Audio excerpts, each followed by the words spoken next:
Somewhere in the history of American television, a cartoon family from a town that does not exist became so important that a sitting president felt the need to attack them by name at a campaign rally. 3 days later, the cartoon responded. That is the kind of show The Simpsons has always been. Not just a cartoon, not just a comedy. A cultural force powerful enough that presidents addressed it. Rival creators called it to say thank you in private while staying quiet in public, and show after show after show tried to compete with it, copy it, outlast it, or simply survive standing next to it on the same network on the same night. None of them won. Most of them became legendary trying. This is the complete history of every rivalry The Simpsons ever had. From the most dominant show on NBC in 1990 all the way to the most unexpected challenger of the modern era. Welcome to Yellow Fan, let's get into it. The Simpsons versus The Cosby Show. When Bart beat Bill in the fall of 1990, Fox Broadcasting Company made a decision that almost everyone in the television industry thought was completely insane. They took their most popular show, a cartoon about a dysfunctional yellow family from a made-up town in a made-up state, and moved it from a comfortable Sunday night where it had been doing well, and dropped it directly against the most dominant show in American television history. The show they were going up against was The Cosby Show. Bill Cosby's NBC sitcom had been the #1 show on American television for 5 consecutive seasons. 5 years in a row, no other show came close. The Huxtables had eaten every competitor alive. Cheers couldn't beat it. Dallas couldn't beat it. Dynasty couldn't beat it. The Cosby Show was so dominant that NBC's Thursday night lineup had become known as must-see TV, and advertisers paid premium prices just to be near it. NBC was not scared of Fox. NBC was barely aware Fox existed. Fox at this point was still a very young and very fragile network. While NBC had 208 television stations carrying its signal across the country, Fox had 133. That meant roughly 10% of American homes couldn't even receive Fox on their television sets. Going up against The Cosby Show with those numbers was not a competitive strategy. It was more like a kid from a small town challenging the heavyweight champion of the world. The producers of The Simpsons knew this, James L. Brooks, one of the most experienced television producers in Hollywood and one of the key forces behind the show, argued directly against the move. The Simpsons had been finishing in the top 10 during its Sunday slot. It was doing exactly what a show was supposed to do. Why risk that? The logic was sound. The decision was made anyway. Fox moved The Simpsons to Thursdays at 8 p.m. for the start of Season 2. All through the summer of 1990, newspapers and entertainment columns treated the matchup as a kind of cultural spectacle. Bill versus Bart, the Huxtables versus The Simpsons. Every major news outlet ran some version of the story. Most of them said the same thing. Fox was going to get embarrassed. Then the first Thursday of the season arrived. The Season 2 premiere of The Simpsons was called Bart Gets an F. The episode follows Bart trying desperately to pass a history test, failing repeatedly, and then finally passing by the thinnest possible margin after praying for more time. It is a surprisingly emotional episode for a show most people thought of as a crude cartoon, and it connected with audiences in a way that almost nobody had predicted. The overnight ratings came in from 24 cities. The Simpsons had pulled an 18.4 rating and a 29 share. The Cosby Show had pulled an 18.5 rating and a 29 share.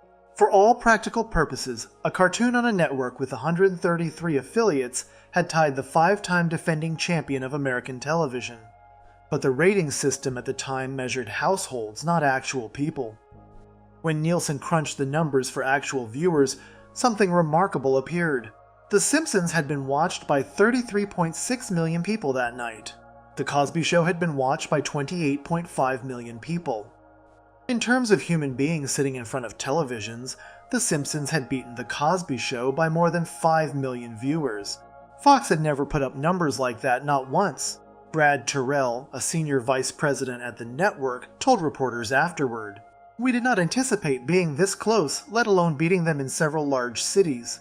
The reason the household ratings showed a near tie while the actual viewer count showed a Simpsons victory is genuinely interesting. The families watching The Simpsons were significantly larger than the families watching The Cosby Show. More people per household were gathered around the screen for Bart Simpson than for Cliff Huxtable. That one data point tells a story all by itself about who these two shows were speaking to and how differently they spoke. The Cosby Show spoke to parents. It spoke to a specific idea of American family life, stable, prosperous, warm, resolved.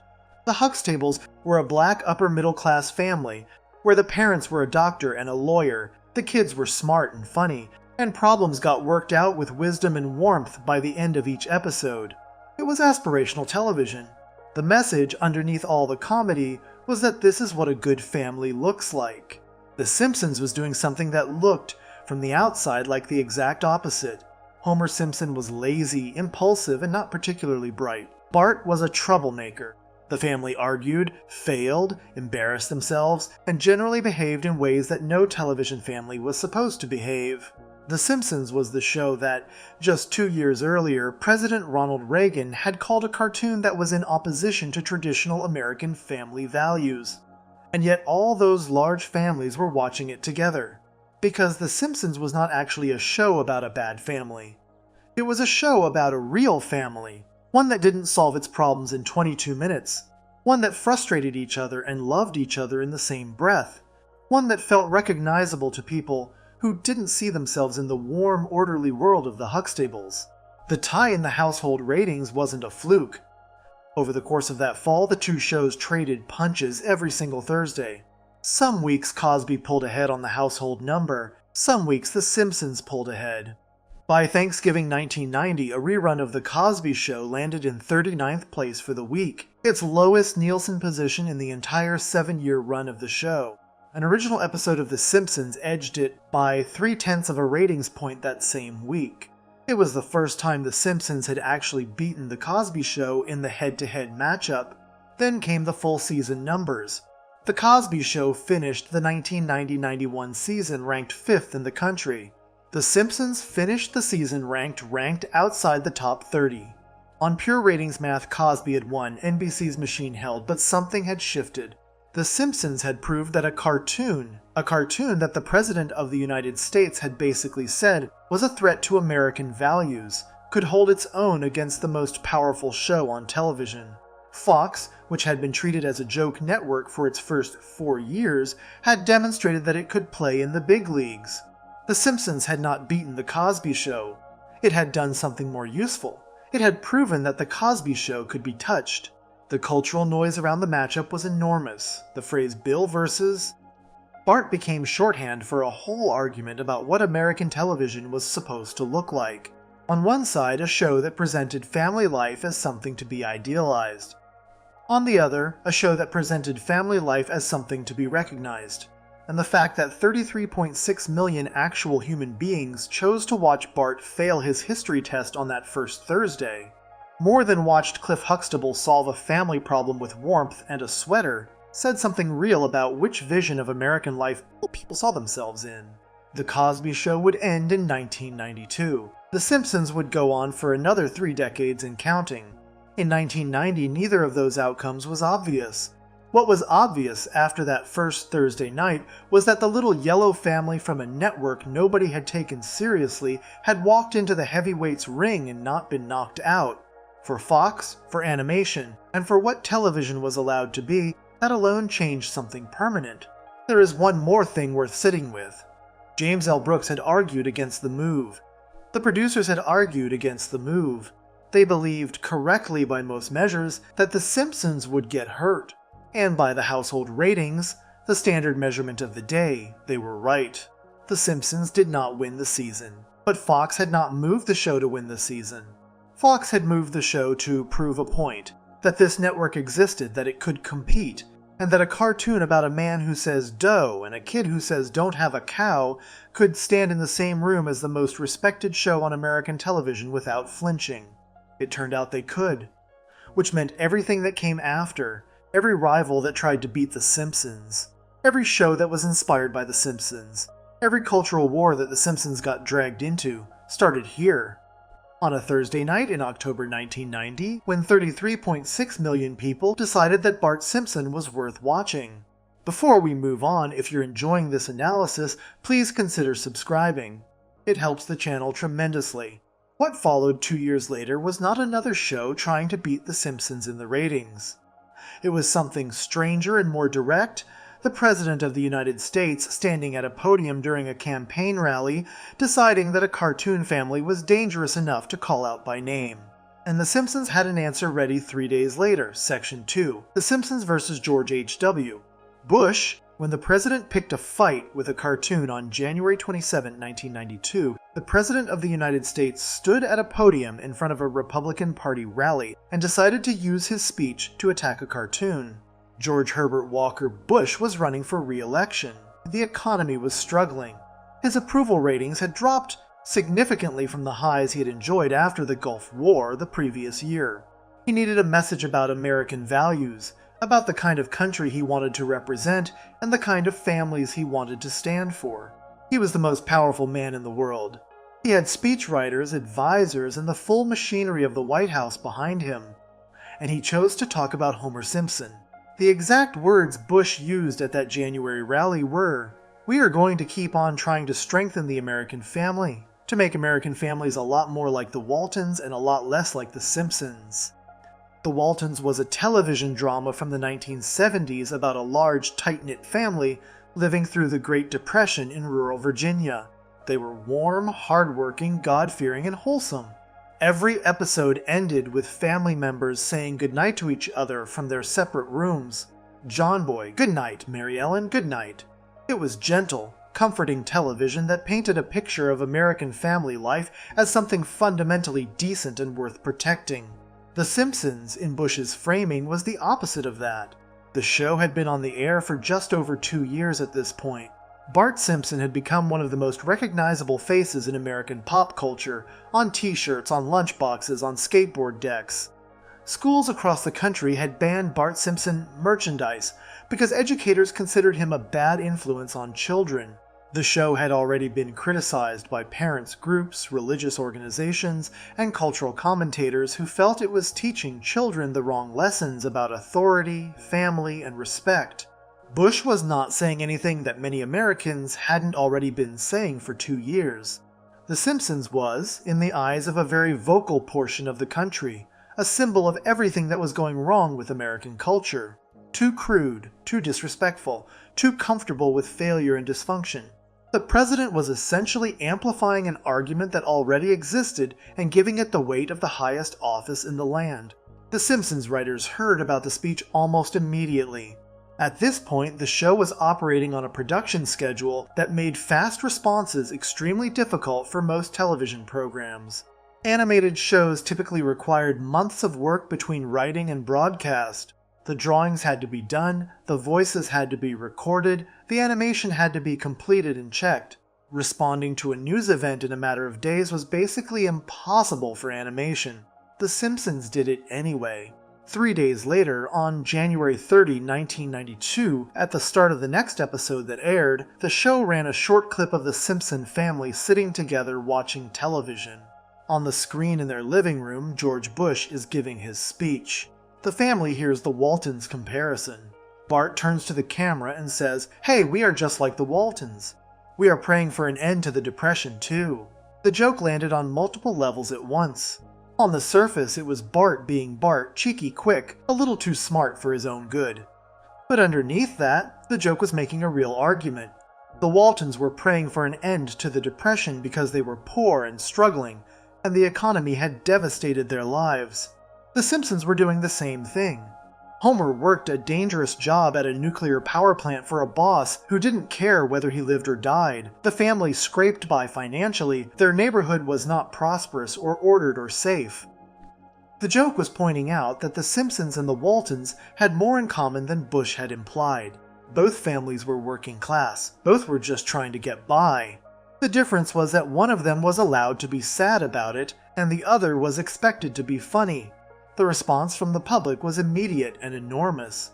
The clip was covered by news organizations across the country. The image of Bart Simpson firing back at a sitting president within 72 hours of being criticized became a cultural moment in itself. The show had not just survived the attack, it had turned the attack into an advertisement for exactly what made The Simpsons different from every other show on television.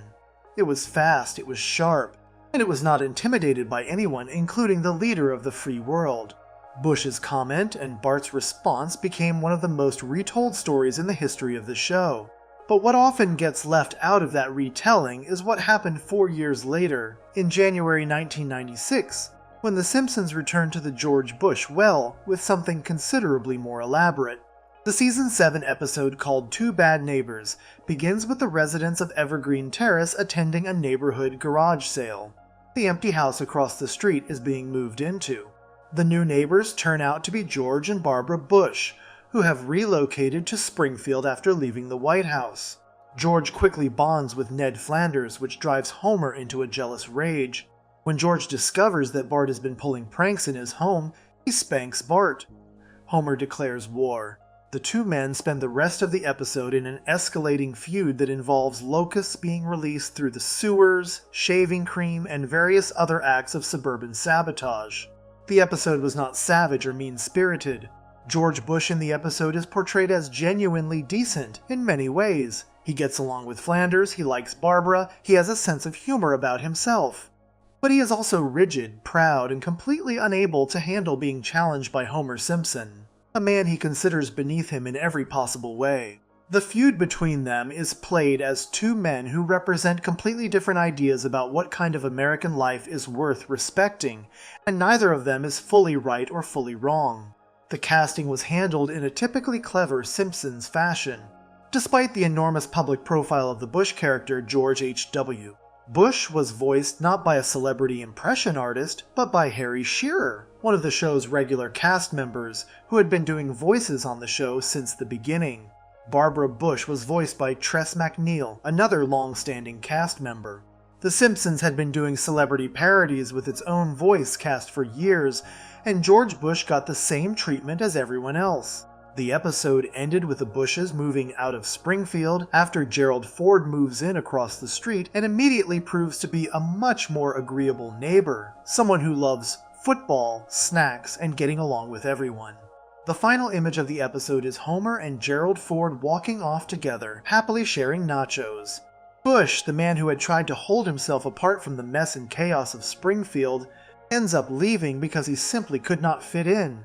Ford, who had made no pretense of being above the ordinary pleasures of regular American life, fits in perfectly. The political reading of that ending is not subtle. A president who positioned himself as representing a higher and better standard of American values finds that the real America, noisy, imperfect, snack-eating, cartoon-watching America, has no place for him. The president who just wanted to enjoy retirement finds his people immediately.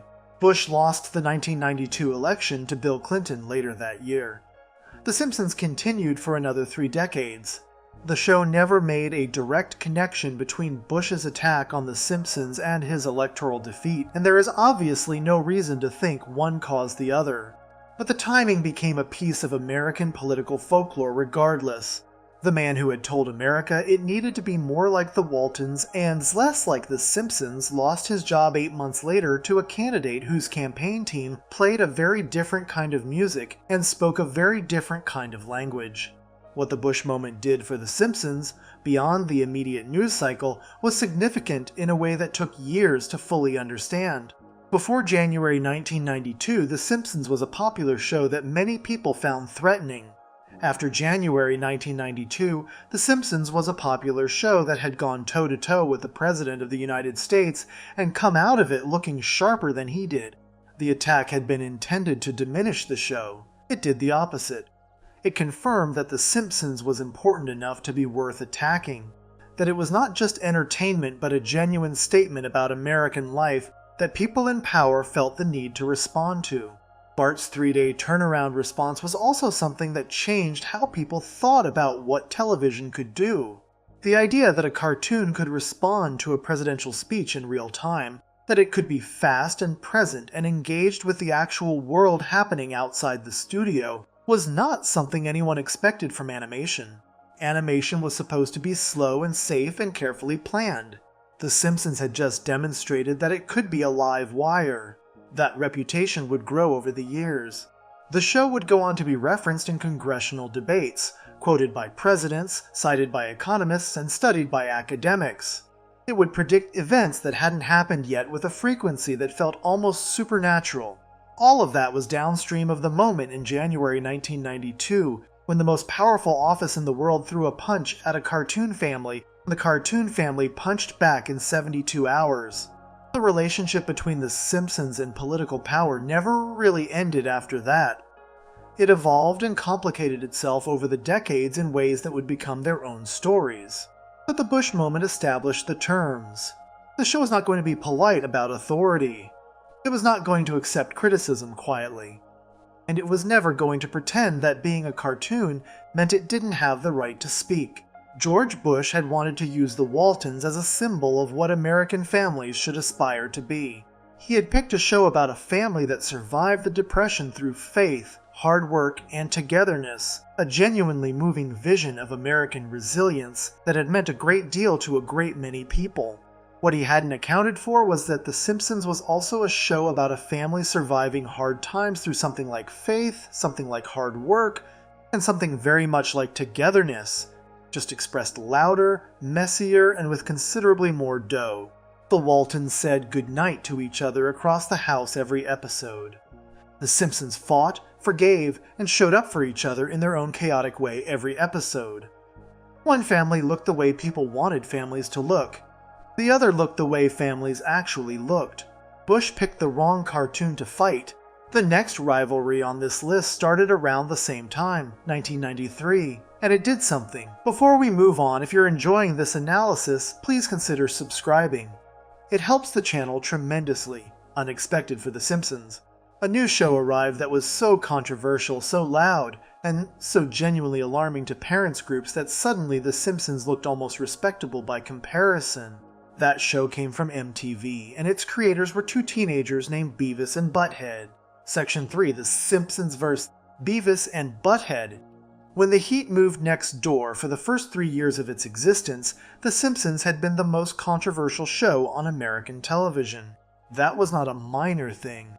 Being the most controversial show on American television in 1990 and 1991 meant being the show that parents wrote angry letters about, that school boards passed resolutions against, that religious groups called harmful, that politicians used as a symbol of cultural decay.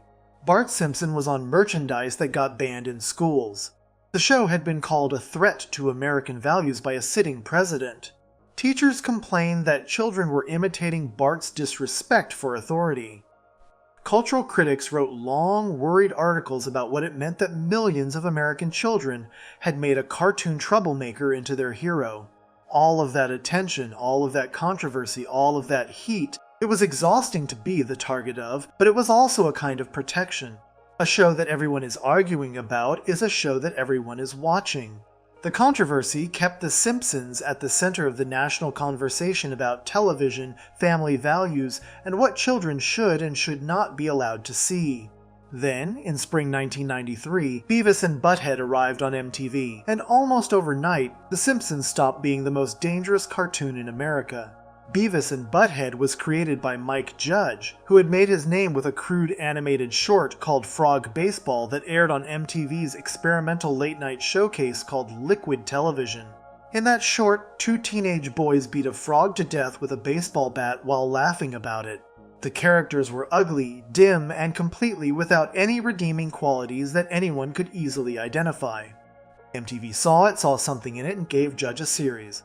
The show followed Beavis and Butthead, two high school students in a small American town who watched television all day, made crude jokes about everything they saw, occasionally went out into the world and caused low-level chaos, and then came home and watched more television. They were not clever, they were not kind. They were not trying to be good people or learn anything or grow in any direction.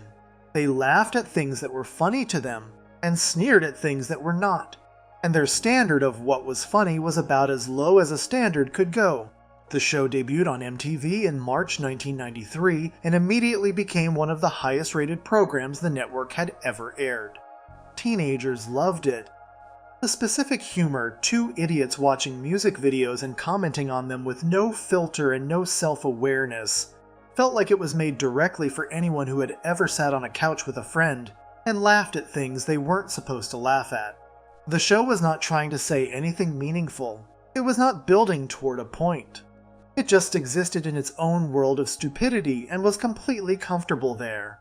The controversy that followed was on a completely different scale from anything The Simpsons had generated. In October 1993, a 2-year-old girl in Ohio was killed in a fire. Her 5-year-old brother had set the fire. Their mother told investigators that her son had been imitating Beavis, who had a habit on the show of getting excited around flames and chanting "Fire, fire." The story spread across the country almost instantly. The image of a child dead because of something a cartoon character had done or seemed to have inspired was exactly the kind of horror that turned public concern into genuine panic. MTV responded by eliminating all references to fire from the show. 4 existing episodes were pulled from rotation and never aired again. The show, which had been airing at 7 p.m., directly accessible to young children, was moved to 10:30 p.m. A psychiatrist quoted in news coverage at the time called Beavis and Butt-Head a Sesame Street for psychopaths. Senate hearings on television violence were already happening at the time. Beavis and Butt-Head got pulled into them. The show was held up as evidence that cable television had no responsibility to the children who watched it, that the pursuit of ratings had overridden any consideration of what was safe or appropriate to broadcast into American homes. Tipper Gore, who had spent years campaigning against explicit content in music, added television animation to her concerns. None of this slowed the show down commercially. If anything, the controversy made it bigger. By the mid-1990s, Beavis and Butt-Head were everywhere, on merchandise, on magazine covers, on SNL parodies.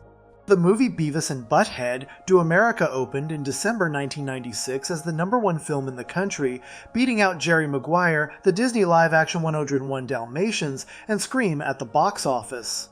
What all of this meant for The Simpsons was something that Matt Groening, the creator of The Simpsons, recognized and said out loud almost immediately.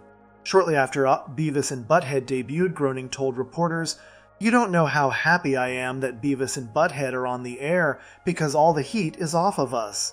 The Simpsons used to be responsible for the downfall of Western civilization." That quote is worth sitting with. The creator of The Simpsons was publicly expressing relief that a different cartoon had taken his show's place as the thing America was most worried about. The heat had moved. The parents' groups, the politicians, the newspaper editorials, they had a new target, and the new target was so much louder and so much cruder that The Simpsons by comparison started to look almost reasonable. This was not a small shift. The Simpsons had built a significant part of its cultural identity on being the show that made people uncomfortable. It was the show that dared to present a father who was not wise, a son who was not obedient, a family that did not resolve its problems neatly. That edge, that sense of danger, had been part of what made people pay attention to it. And now another show had arrived that made The Simpsons look like it was playing it safe. The relationship between the two shows was also complicated by the fact that Mike Judge, who created Beavis and Butt-Head, would go on to co-create King of the Hill with Greg Daniels, and Daniels had been a writer on The Simpsons. The animation world in the 1990s was genuinely small. The people making these shows knew each other, worked with each other, and watched each other closely. Groening had actually expressed interest in having Beavis and Butt-Head make a guest appearance on The Simpsons during the early years of Beavis and Butt-Head. That crossover never happened. The logistics of two shows on two completely different networks made it too complicated, and the tonal difference between the shows. The Simpsons had genuine warmth and emotional intelligence running underneath its comedy. Beavis and Butt-Head was designed to have none of either, made a genuine collaboration difficult to imagine. What makes The Simpsons Beavis rivalry interesting, beyond the cultural heat question, is what the two shows said about different ideas of what animated comedy for adults could be. The Simpsons was dense. Every episode was packed with references, background jokes, character details, and layers of meaning that rewarded attention.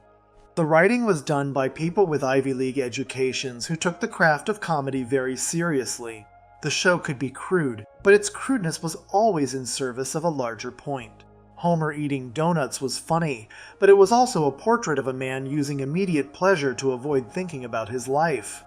Bart's mischief was funny, but it also said something real about what happens to smart kids who are not given anything meaningful to do with their intelligence. Beavis and Butt-Head was operating on a completely different wavelength. The show was deliberately stupid. Not accidentally stupid, not secretly smart underneath a stupid surface. Genuinely, proudly, comprehensively stupid. The humor came from the fact that these two characters understood nothing, and cared about nothing, and found everything either cool or lame based on criteria that no one could fully explain. There was no layer of meaning underneath the surface. The surface was the point. And yet the show was not nothing. The music video commentary segments, where Beavis and Butthead watched real MTV videos and reacted to them in real time, were genuinely original in a way that nothing else on television was doing. The show was embedding animation directly into the actual media landscape of the moment in a way The Simpsons, which lived in its own fictional world, could not. When Beavis and Butthead laughed at a music video, they were laughing at a real thing that real teenagers were also watching. The joke was inside the culture rather than observing it from outside. This is part of why the show was so specifically alarming to parents while being so specifically appealing to teenagers. Parents saw two idiots modeling dangerous antisocial behavior for their children. Teenagers saw two idiots who represented a completely honest version of what it felt like to be a teenager. Bored, understimulated, surrounded by things that were supposed to be meaningful and finding most of them ridiculous. The Simpsons had always spoken to both generations simultaneously. That was part of its genius. Children and their parents could watch the same episode and each find something that felt made for them. Beavis and Butthead had no interest in being understood by parents. It was made for teenagers and it did not pretend otherwise. That purity of focus, as uncomfortable as it made adults, was one of the reasons it connected so strongly with its audience. By the late 1990s, Beavis and Butthead had run its course on MTV, and the show ended its original run in 1997. The Simpsons was still going. The cultural temperature around The Simpsons had genuinely cooled, not because the show had gotten safer or more careful, but because the space of what American television was allowed to do had expanded dramatically in the years since Bart Simpson had first appeared. The Simpsons had helped push that boundary. Beavis and Butthead had pushed it further in a completely different direction. South Park, which arrived in 1997, would push it further still. Groening had been right. The heat had moved. The Simpsons, the show that a president had called out by name at a campaign rally in 1992, had become respectable. Not tame, the writing was still sharp and the political instincts were still alive. But no longer dangerous in the way it had once been dangerous. The danger had relocated to cable, to MTV, to Comedy Central, to places that Fox Broadcasting had never been. What was left for The Simpsons in the wake of Beavis and Butthead was something more interesting and more durable than controversy. The show had proven it could survive being the most controversial cartoon in America. It had proven it could survive losing that title too. It kept going because it was genuinely good, not because it was shocking. And that distinction would matter more and more as the 1990s went on and the competition got more crowded. Mike Judge, the man whose two idiots had taken the heat off Bart Simpson, would end up becoming part of the Simpsons story in a different way entirely. He was already making another show. One that would end up sitting right next to The Simpsons on the same network on the same night, and briefly pull in ratings that made even Fox take notice. Before we move on, if you're enjoying this analysis, please consider subscribing. It helps the channel tremendously. That show is King of the Hill. And the story of how it got made, how it performed, and what it meant for The Simpsons is where this goes next. Section 4, The Simpsons vs. King of the Hill. When Fox competed with itself in January 1997, Fox did something that on paper made very little sense. The network took its most valuable asset, the Sunday night animation block built around The Simpsons, and introduced a brand new show into that block that was specifically designed to be different from The Simpsons in almost every way that mattered. The new show was quieter, slower, more grounded, more interested in ordinary people doing ordinary things than in absurdist comedy and pop culture references. It was, in the most direct sense possible, a show that was competing for the same audience as The Simpsons while deliberately rejecting most of what had made The Simpsons successful. The show was King of the Hill. Its creator was Mike Judge. Judge had already changed American animation once. Beavis and Butthead had run on MTV from 1993 to 1997 and had become one of the defining cultural artifacts of that decade. But King of the Hill was something completely different from Beavis and Butthead. Where Beavis and Butthead was crude, loud, and deliberately offensive, King of the Hill was measured, warm, and deeply invested in the dignity of its main character. Where Beavis and Butthead had two protagonists who were irredeemably stupid and knew it and didn't care, King of the Hill had a protagonist who was intelligent within the limits of his world, genuinely trying to do the right thing and almost completely unable to understand the world changing around him. That protagonist was Hank Hill. Hank was a propane salesman in the fictional Texas town of Arlen. He was conservative, hardworking, loyal, and deeply committed to doing things the right way. He loved his family, he loved his friends. He had strong opinions about football, lawn care, and the proper way to grill. He was not stupid. He was not cruel. He was a fundamentally decent man who was consistently bewildered by a world that seemed to be moving in directions he could not quite follow. The co-creator Judge brought in to help develop the show was Greg Daniels. Daniels had spent 3 seasons as a writer and producer on The Simpsons before joining King of the Hill. He was intimately familiar with how The Simpsons built its characters, structured its stories, and balanced comedy with emotional honesty. Bringing him onto King of the Hill gave the new show a direct line to the DNA of the show it was now sitting next to on Fox's Sunday schedule. Judge was aware of the pressure this created. In a 1997 interview with Variety, he said directly that there had been a lot of pressure at the start, not because the show was animated, but because his name was on it. Both he and Daniels had fought actively during production to keep the influence of their previous shows out of King of the Hill. They did not want it to feel like Beavis and Butthead with a different cast. They did not want it to feel like a Texas version of The Simpsons. What they built instead was a show that took seriously the idea that ordinary life, a man who sells propane, drinks beer in the alley with his neighbors on weekends, worries about his son, and argues with his father, was worth examining with genuine care and without condescension. The Simpsons had always had a thread of that, but The Simpsons also lived in a heightened world where Homer could get a new job every other episode, where celebrities showed up regularly, where the laws of physics and logic were suggestions rather than rules. King of the Hill committed to a version of reality that was much more constrained. Things in Arlen happened the way things actually happened in real Texas towns. Characters aged, though slowly, relationships had continuity, consequences stuck around. Fox debuted King of the Hill on January 12, 1997, right after the Super Bowl, the same strategy they had used to launch Family Guy 2 years later. Super Bowl slots were the network's way of guaranteeing a massive initial audience for a new show, and King of the Hill's premiere drew enormous numbers by any standard. The show was immediately reviewed well. Entertainment Weekly, Time, and TV Guide all named it one of the best new television series of the year. Then came the ratings race.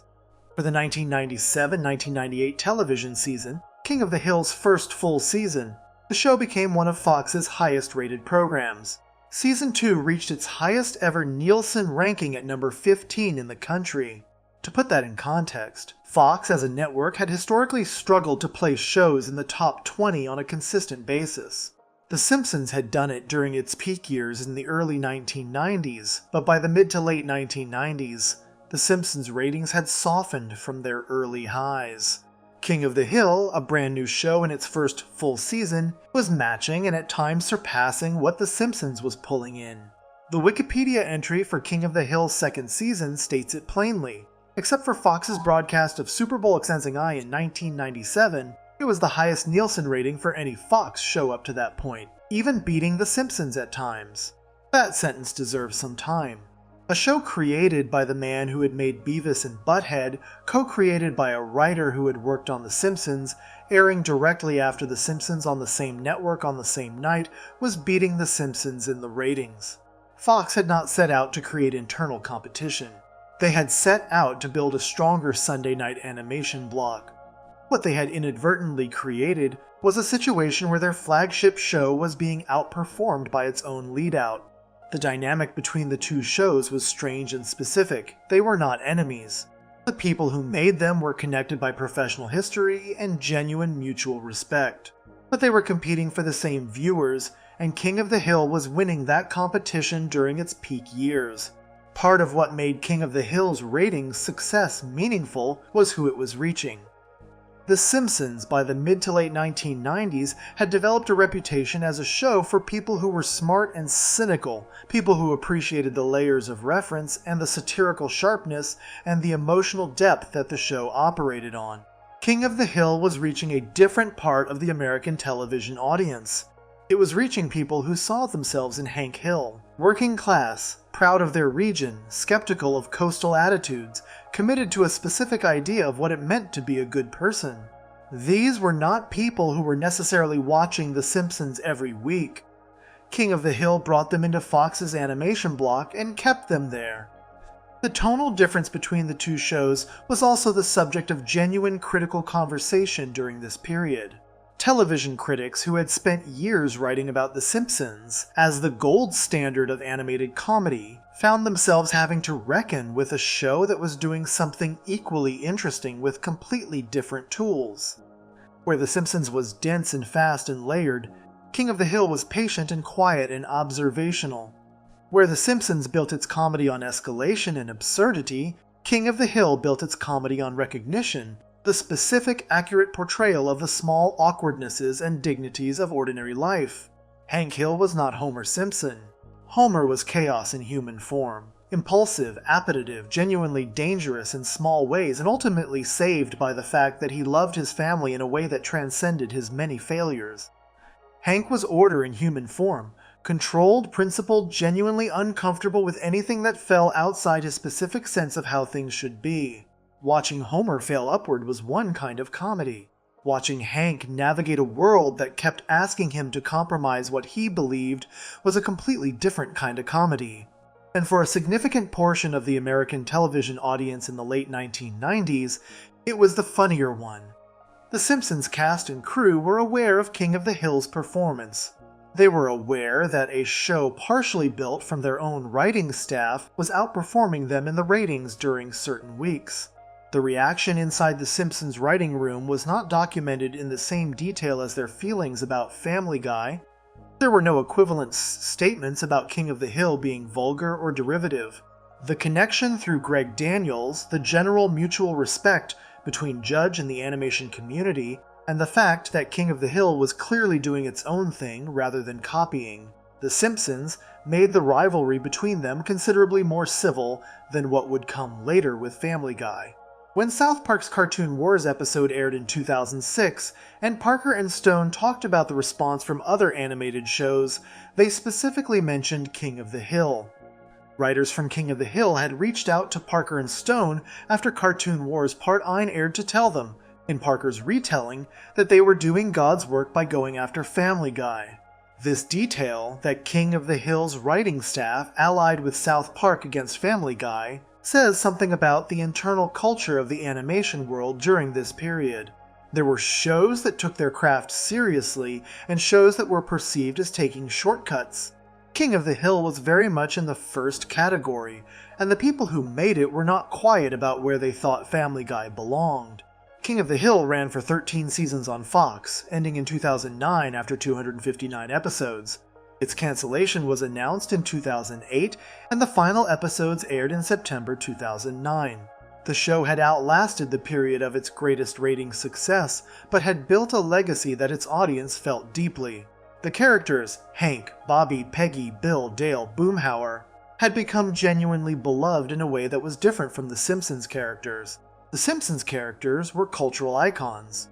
The King of the Hill characters felt like people you might actually know, which was the point all along. Fox canceled King of the Hill partly because American Dad, Seth MacFarlane's second show, was showing stronger ratings growth in the demographic that advertisers cared most about. The network renewed American Dad for a 5th season at the same time it announced King of the Hill's cancellation.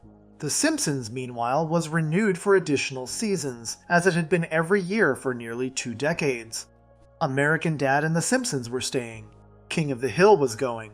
The show that had briefly beaten The Simpsons in the ratings, that had reached an audience The Simpsons could not fully reach, that had demonstrated a quieter and more grounded version of what animated family comedy could be, it ended while its noisier neighbors on the Sunday block kept going. In 2025, King of the Hill returned for a 14th season on Hulu, nearly 16 years after its Fox finale. The revival confirmed what the original run had demonstrated. The show had an audience that had never stopped caring about it, an audience that was willing to follow it to a streaming service to watch Hank Hill navigate a world that had changed even further in the years since he had last been on screen. The Simpsons had been on television without interruption since 1989. King of the Hill had needed a 16-year break before its second act. The two shows that had shared a Sunday night in the late 1990s and competed against each other in the ratings had taken completely different paths through the decades that followed. One kept going without stopping. The other stopped, waited, and came back to an audience that had been waiting. Before we move on, if you're enjoying this analysis, please consider subscribing. It helps the channel tremendously. While King of the Hill was still in its prime in the late 1990s, and Fox's Sunday animation block was at its most crowded and competitive, a new show was quietly preparing to arrive and complicate everything. Family Guy launched in January 1999 with a Super Bowl audience of 22 million people, landed next to The Simpsons in the Sunday block, and then proceeded to get cancelled not once but twice in 3 years, before pulling off something that had never happened before in the history of American television. Section 5, The Simpsons vs. Family Guy Round 1, 2 cancellations and a resurrection on January 31, 1999, a 24-year-old named Seth MacFarlane sat in a Fox television studio and watched his cartoon air for the first time after the Super Bowl. The Super Bowl lead-in was not a small thing. Fox had paid an enormous amount of money to broadcast Super Bowl XNCI that year, and the audience that stuck around after the game was one of the largest captive audiences in American television. The first episode of Family Guy was seen by approximately 22 million people. For a brand new show from a first-time creator, those numbers were extraordinary. The Hollywood trade press took notice. Fox took notice. Seth MacFarlane, the youngest executive producer of a major primetime show in television history at that point, had arrived. The show itself was immediately and obviously indebted to The Simpsons in ways that no one who had watched both shows could ignore. Family Guy followed the Griffins, a dysfunctional family in a fictional American town with a bumbling father, a sensible mother, children of various ages, and a cast of oddball neighbors and supporting characters. Peter Griffin was large, impulsive, and not particularly thoughtful. His wife Lois was patient and capable. Their children included the put-upon Meg, the simple Chris, and the diabolical baby Stewie. Their dog Brian could talk. The structure of a chaotic family navigating a fictional version of ordinary American life, that was the DNA of The Simpsons. MacFarlane had grown up watching The Simpsons. He had, by his own account, drawn significant inspiration from it along with other shows like All in the Family. The Simpsons writers knew it. The Simpsons producers knew it. And while nobody at Fox was going to say anything publicly that would damage two of their own properties, the private feeling inside The Simpsons writing room was not warm. Mike Rice, who had been a co-showrunner on The Simpsons, would later write in his book Springfield Confidential that when Family Guy debuted, the younger Simpsons writers were unhappy about it.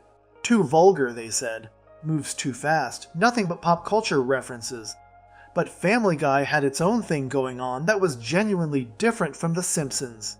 The cutaway gag, where the story stops completely and cuts to an unrelated scene, usually a parody or a random reference, before cutting back, was not invented by Family Guy, but Family Guy made it the central engine of its comedy in a way no show before it had done. A character would say something like that reminds me of the time I did something, and then the screen would cut to a completely separate scene that had nothing to do with the story, and then the story would resume. These cutaways could be anything. A parody of an old movie, a celebrity impression, a scene from history, a random visual gag. The show stacked them relentlessly. The Simpsons had done cutaway jokes before, but The Simpsons used them sparingly, as an occasional tool in a larger storytelling kit. Family Guy built its whole identity around them.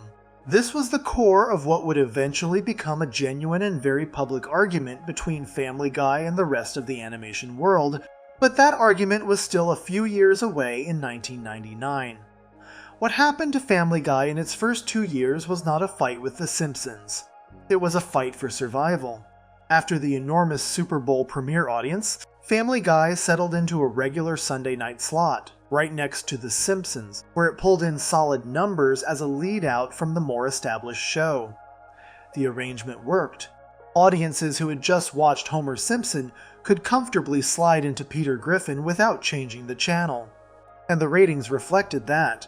The two shows were genuinely companion pieces on Fox Sunday nights in a way that benefited Family Guy enormously.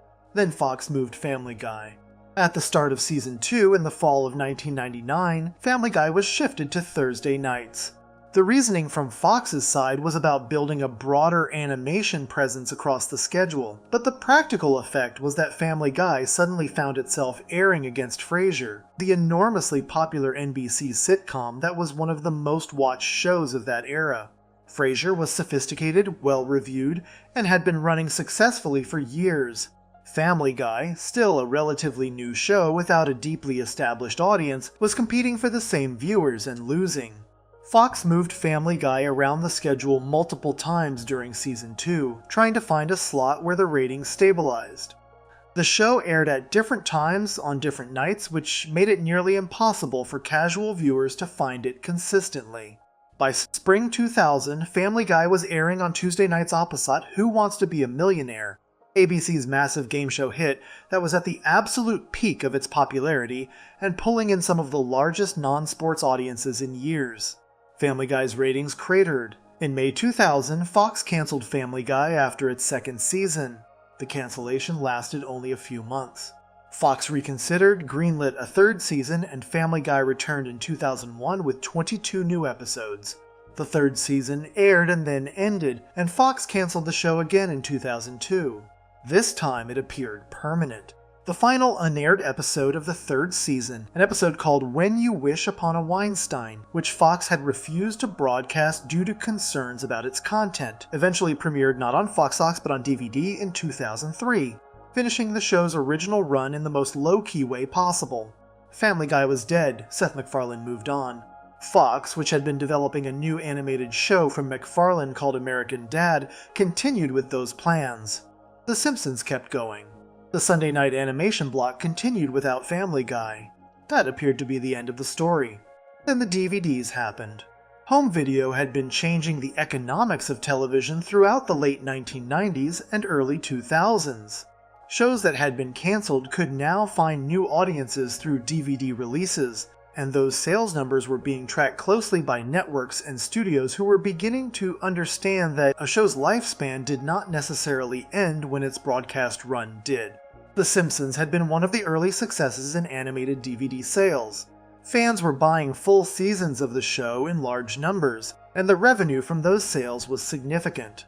Family Guy's DVD releases turned out to be extraordinary.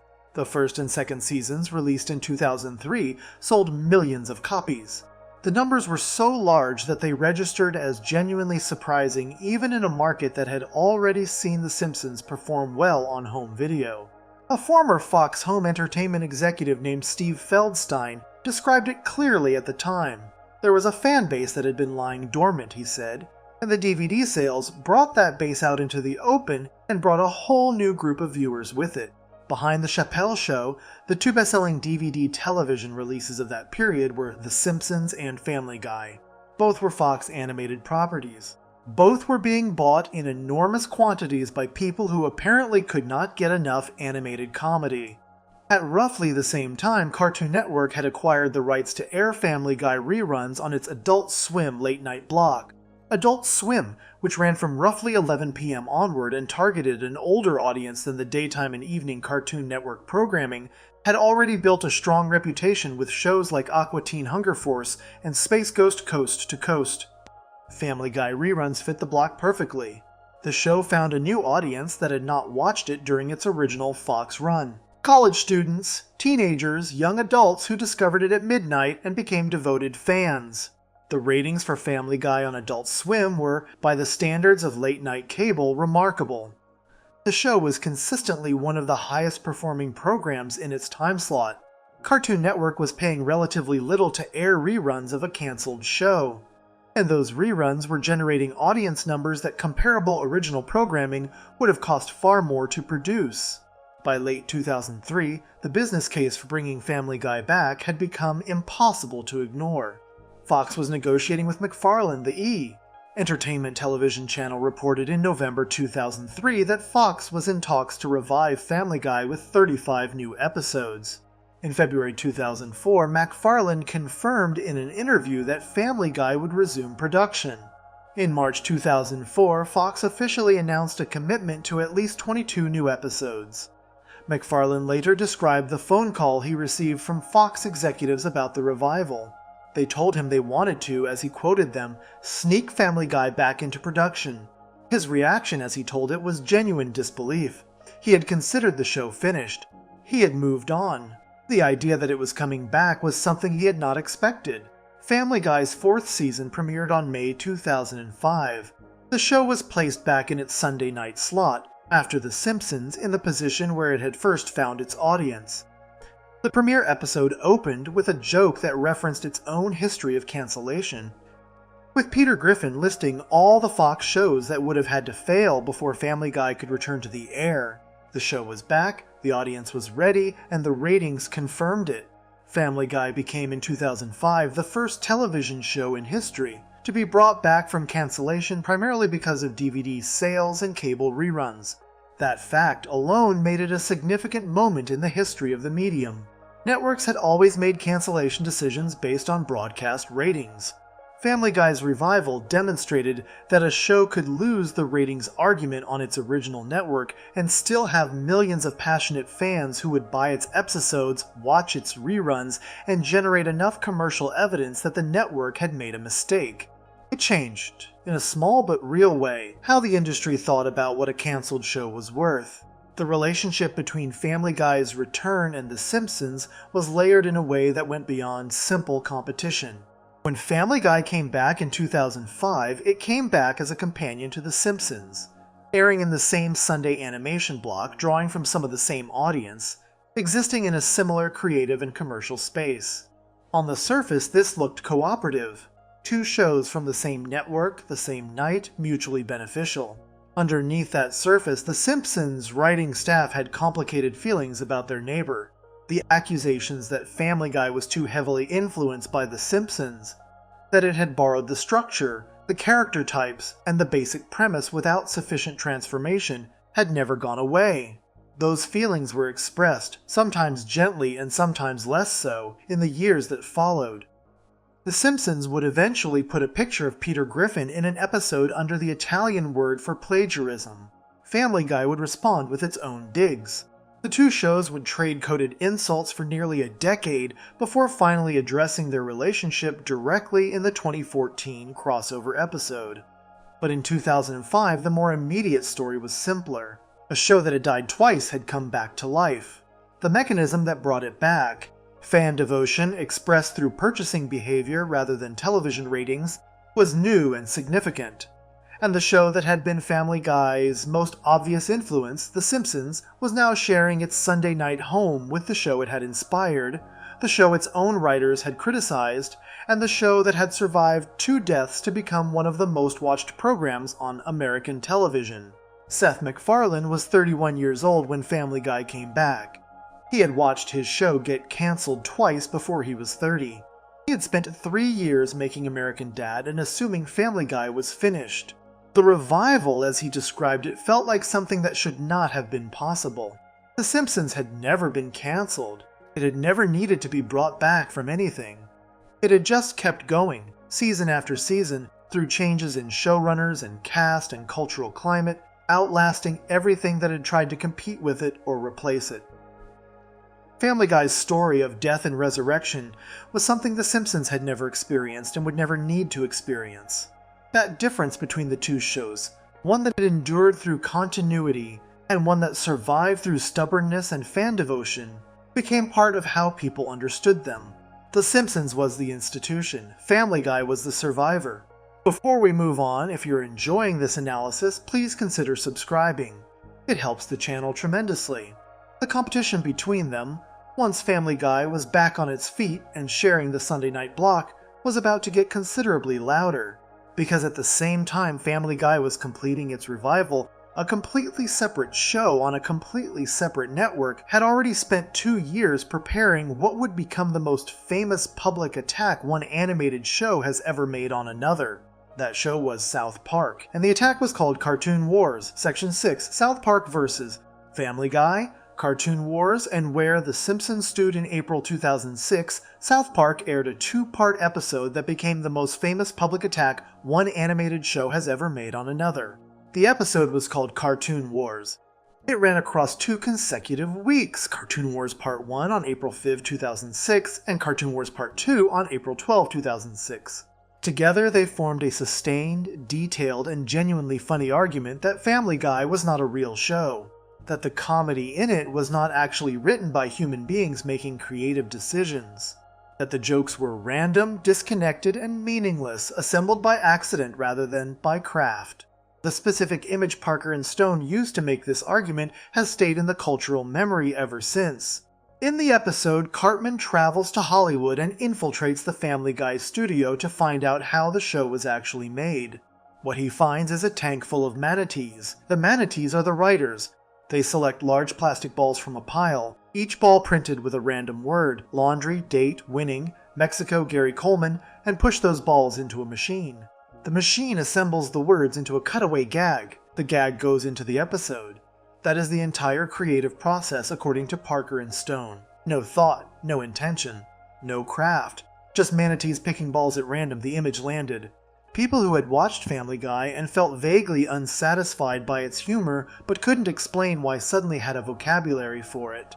The manatee joke became shorthand in the animation world and in the broader cultural conversation about comedy for a specific kind of lazy random humor that generated laughs through sheer volume and surprise rather than through any real logic or meaning. Family Guy's own writers eventually acknowledged it.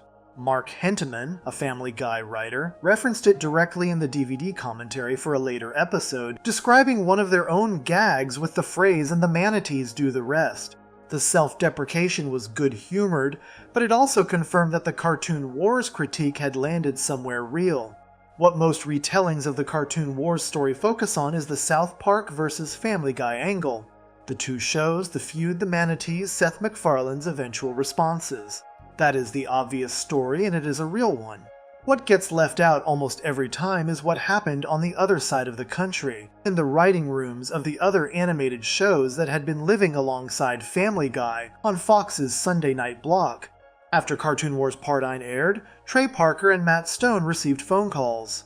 The calls did not come from Family Guy, they came from The Simpsons. Parker described it directly in the DVD commentary for the episode. After the first part aired, they got calls from people at The Simpsons saying, thank you, because they actually hate Family Guy more than we do, even though they won't say it. Stone confirmed the quote. Parker added that King of the Hill had also called, with writers from that show telling them they were doing God's work by going after Family Guy. Parker described the moment as an animation solidarity moment. A period where everyone working in animated comedy came together over their shared frustration with what Family Guy represented. This detail fundamentally changes how Cartoon Wars should be understood. The episode is usually presented as a South Park versus Family Guy story, a Comedy Central show attacking a Fox show. 2 different networks, 2 different sensibilities, a fight between outsiders and insiders. The phone calls reveal something different. The Simpsons, which shared a network with Family Guy, which aired on the same night as Family Guy, which had been sitting next to Family Guy on Fox's Sunday block since 2005, hated Family Guy more than South Park did. The show that was most directly affected by Family Guy's existence, most directly competing with it for viewers, most directly implicated in its perceived plagiarism of their format, show was calling South Park to say thank you for doing publicly what The Simpsons had been feeling privately for years. The Simpsons could not say what South Park said. Fox would never allow it. Both shows were Fox properties. Having The Simpsons directly attack Family Guy on air would be an internal corporate war that the network would shut down immediately. James L. Brooks, one of the most powerful producers in Hollywood and one of the key forces behind The Simpsons, was known to take the show's reputation and creative integrity extremely seriously. Al Jean, who had been running the show for years, was careful about public statements. The institutional weight of The Simpsons, 17 seasons in by 2006, a legacy that the entire entertainment industry respected, made a direct public attack on a younger show look beneath them. So they called South Park instead. They sent, according to one account, flowers. They expressed, privately, what they could not express publicly. And Parker and Stone, who had no such corporate constraints, had already said it for them. Parker's description of the industry's feeling toward Family Guy is also worth examining closely. He compared it to the Justin Timberlake situation, a reference that made sense in the mid-2000s context of a young artist who had become enormously commercially successful, while more critically respected artists felt his success was disproportionate to his talent. Family Guy in this framing was a show that was getting ratings and money and audience that many people in the animation world felt it had not fully earned through genuine craft. Stone was honest about the contradiction this created. He acknowledged directly that Family Guy was getting roughly 4 times the ratings of South Park. The show they were publicly attacking was more popular than their own show by a significant margin. The critique of Family Guy was not coming from a position of commercial superiority. It was coming from a position of artistic conviction, the belief that the way a show was made mattered, that the connection between a joke and a story and a character was not just a stylistic preference, but the difference between real comedy and manufactured noise. The Simpsons shared that conviction completely. The Simpsons had been built on the principle that every joke should earn its place in the story. The writers who came through the Simpsons system in the late 1980s and early 1990s, many of whom went on to careers in comedy and television writing, had been trained in a specific discipline. Jokes that came from character, stories that had genuine emotional stakes, references that meant something in context rather than existing purely as recognition triggers. Conan O'Brien had written for The Simpsons before becoming a late-night host. Greg Daniels had written for The Simpsons before co-creating King of the Hill. The show was not just a television program, it was a school, and the thing it taught was that comedy done right was serious work. Family Guy's cutaway structure was, in the eyes of Simpsons veterans, the opposite of serious work. A joke that existed because a character said "that reminds me of," and then cut to a random scene had no connection to character, no connection to story, no connection to anything, except the viewer's recognition of whatever the cutaway was referencing. It generated laughs, it generated a lot of laughs. But in the framework that The Simpsons had established as the standard for animated comedy, those laughs were not being earned in the right way. Matt Groening, who had watched Beavis and Butthead take the cultural heat off The Simpsons in 1993 and had said so publicly, had a more measured response to the Cartoon Wars drama. In 2007, when asked about it in an interview, Groening said he was glad South Park had gone after somebody other than The Simpsons. He also said, in the same period, that South Park at its best was some of the most astonishing television ever made. That specific framing, glad that South Park went after somebody other than The Simpsons, is revealing. Groening's first thought about Cartoon Wars was relief. The same relief he had expressed about Beavis and Butthead in 1993. A show had positioned itself as the controversial one, the provocative one, the one that the industry and the audience were arguing about, and the heat, once again, was somewhere other than Springfield. The Simpsons had been dealing with attacks for 17 years by 2006. Bush had attacked it in 1992. Parent groups had attacked it throughout the early 1990s. South Park had been taking shots at it since its earliest seasons, most memorably in a 2002 episode that paid tribute to The Simpsons, while also pointing out that the show had already done every possible story. That episode's central joke, The Simpsons already did it, had become its own piece of cultural shorthand, used to describe any situation where a new idea turned out to have been anticipated by The Simpsons years earlier. The relationship between The Simpsons and South Park was never straightforwardly hostile. It was more like the relationship between an older sibling and a younger one, complicated by respect, competition, occasional mockery, and an underlying acknowledgement that they were connected whether they liked it or not. South Park had explicitly named The Simpsons as the dominant force in animated comedy that every new show had to reckon with. The Simpsons had acknowledged South Park's existence and quality in multiple episodes and in Groening's public statements. The two shows understood each other. Family Guy was a different situation. Family Guy had taken the structure of The Simpsons, dressed it in different clothes, added the cutaway format, and become enormously successful. For the people who had built The Simpsons, this was personally frustrating in a way that the South Park rivalry was not. South Park had not copied The Simpsons. It had done something completely different, crude, fast, politically sharp in a specific way, built around 4 children in a Colorado town rather than a family in a fictional American state. You could watch both shows and see no meaningful structural debt. Family Guy was harder to look at without seeing what it owed. The dysfunctional family in a fictional American town, the lovable but dim father, the capable but overlooked mother, the children who each embodied a specific type, the supporting cast of oddball neighbors, the jokes that punctured the pretensions of American life. The Simpsons had built that template. Family Guy had moved into it.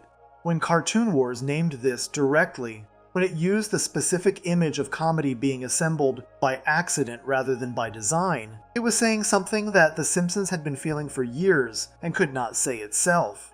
The thank you phone calls from The Simpsons writing staff to Parker and Stone were the most honest expression of that feeling. Not a formal complaint, not a public statement, not an episode with a plagiarismo subtitle under Peter Griffin's face. A phone call. We feel this too. We are glad someone said it out loud. The Simpsons and Family Guy would continue their complicated coexistence on Fox's Sunday block for years after Cartoon Wars. They would trade coded insults in their respective episodes. They would eventually produce a crossover. Their creators would appear in joint interviews and insist there was no real animosity between them, while their writing staffs continued to feel exactly the kind of animosity that Parker had described. Cartoon Wars did not resolve anything between the shows. It put into the public record a critique that the animation world had been circulating privately. The Simpsons, which had more reason than anyone to make that critique, had been the loudest voice in the room that nobody could hear. Before we move on, if you're enjoying this analysis, please consider subscribing. It helps the channel tremendously. The on-screen war between The Simpsons and Family Guy, the specific episodes, the specific jokes, the specific years of coded messaging between two shows sharing a network and a time slot, is a story that deserves its own full examination. Because what happened between 2005 and 2014, when the two shows finally shared a screen together, was a decade of the most sustained and creative public passive aggression in the history of American animation. Section 7, The Simpsons Family Guy, The Plagiarism War. For nearly a decade after Family Guy came back from cancellation in 2005, the two shows that shared Fox's Sunday animation block conducted what can only be described as a very slow, very public, very carefully managed argument, one that neither side would fully acknowledge out loud, but that anyone watching both shows could see playing out in real time. The argument was about one thing: whether Family Guy had built itself on the foundation that The Simpsons had laid, taken what The Simpsons had created, dressed it differently, and called it original. The Simpsons fired the first documented on-screen shot in the 2005 episode called The Italian Bob. In that episode, the Simpson family travels to Italy and at one point encounters a book of criminals held by local police. The book contains mugshots and names of various wrongdoers. One of the entries is a picture of Peter Griffin, the main character of Family Guy. Underneath Peter's picture, printed clearly in Italian, is the word plagiarismo. The joke lasted roughly 2 seconds. The show moved on. There was no extended commentary, no character addressing what the joke meant, no explanation of why Peter Griffin was in an Italian police file under the Italian word for plagiarism. The Simpsons simply put it there, let it exist, and trusted that anyone watching who knew both shows would understand exactly what was being said. That is a specific kind of confidence. The joke only works if the audience already has an opinion about the relationship between the two shows. The Simpsons was not explaining the accusation, it was confirming one that it assumed its audience had already formed. This was The Simpsons treating the plagiarism argument as settled rather than proposed. Peter Griffin belongs in a book of criminals under the word plagiarism. Moving on. Family Guy's responses were considerably less subtle. In the Family Guy episode called The Juice is Loose, which aired in 2009, the character of Mayor West delivers a line directed at a character named Simpson. The line is, "We don't want you in our town, Simpson. We don't love you like we did in 1993. The show then cuts directly to Homer Simpson, who says his trademark dough. The joke was a direct acknowledgement of the rivalry, framed as Family Guy telling The Simpsons that its cultural moment had passed, that the love the audience had for Springfield in its golden years was historical rather than current. The year 1993 is specific and deliberate. The Simpsons peaked critically and culturally in the early 1990s, with the period from roughly season 3 through season 8 considered by most fans and critics to be the show's greatest run. By 2009, when this Family Guy episode aired, The Simpsons was in its 20th season. The joke was pointing at the distance between what The Simpsons had been at its best and what it was in the present. Family Guy was not just firing back, it was choosing to fight on the most painful possible ground. Not arguing about plagiarism, arguing about relevance. The two shows had been making these kinds of moves at each other for years. Former Simpsons showrunner Mike Rice, who had co-run the show during its 4th and 5th seasons, eventually made the accusation concrete in a way that went beyond a 2-second joke in an Italian village. Rice appeared on a podcast called Simpsons Declassified, hosted by Nancy Cartwright, who voices Bart Simpson. During that appearance, Rice pointed out something specific about the structure of every Family Guy episode. The couch gag at the opening of The Simpsons, the brief joke that plays after the main title sequence, where the family rushes to sit on the couch and something unexpected happens, had been a feature of the show since its beginning. In the early seasons, these were quick one-off visual jokes. In the season 4 episode, Lisa's First Word, the couch gag evolved into something different. After the family lands on the couch, the orchestration of the theme music becomes more cinematic and elaborate, creating a comic contrast between the grandeur of the music and the smallness of the moment. Rice's argument made on that podcast was that Family Guy's cold open structure, the brief disconnected joke that plays before the main story begins every single episode, was a direct lift of this specific Simpsons device, not the general concept of an opening gag which many shows had used in various forms. The specific structural position of a brief, self-contained comic moment at the very top of every episode, positioned to warm up the audience before the story started. Rice was saying that literally every episode of Family Guy began with a low-level copy of a specific Simpsons innovation. The accusation was precise enough to be taken seriously. Rice had been inside the Simpsons writing room during the seasons in question. He knew the history of how these devices developed and what the intentions behind them were. This was not a fan on the internet making an argument. This was one of the architects of the thing that Family Guy was alleged to have borrowed. Matt Groening's public position on Family Guy was more complicated than a straight accusation. In an interview he gave during this period, Groening said directly, "I think Family Guy and American Dad have definitely staked out their own style and territory, and now the accusations are coming that The Simpsons is taking jokes from Family Guy. And I can tell you that ain't the case." That statement is doing several things at once. First, it is acknowledging that Family Guy and American Dad existed and had developed their own identities, giving them a degree of credit that the plagiarismo joke in the Italian Bob had conspicuously withheld. Second, it is turning the accusation around, noting that people had started claiming The Simpsons was now copying Family Guy, a claim Groening was flatly denying. Third, and most interestingly, it is positioning The Simpsons as the original and Family Guy as the thing that came after, without stating that directly. The structure of the quote assumes that the reader already understands which show established the territory and which show moved into it. Groening also said in a 2014 joint interview with MacFarlane for Entertainment Weekly, "I have more in common with Seth than I do with everybody I work with." He followed this with, "I like cartoons. I want there to be more cartoons. Both shows make fun of stuff, so we have to make fun of the guy next door." This was Groening doing something specific. The joint interview was arranged to promote the crossover episode that was coming later that year. Both men needed to present a face of mutual goodwill for the promotional purposes of the event. Groening's quote accomplished this while also containing, inside its apparent warmth, The same assumption his other quotes carried: "We are neighbors. We are in adjacent houses. One of us got here first."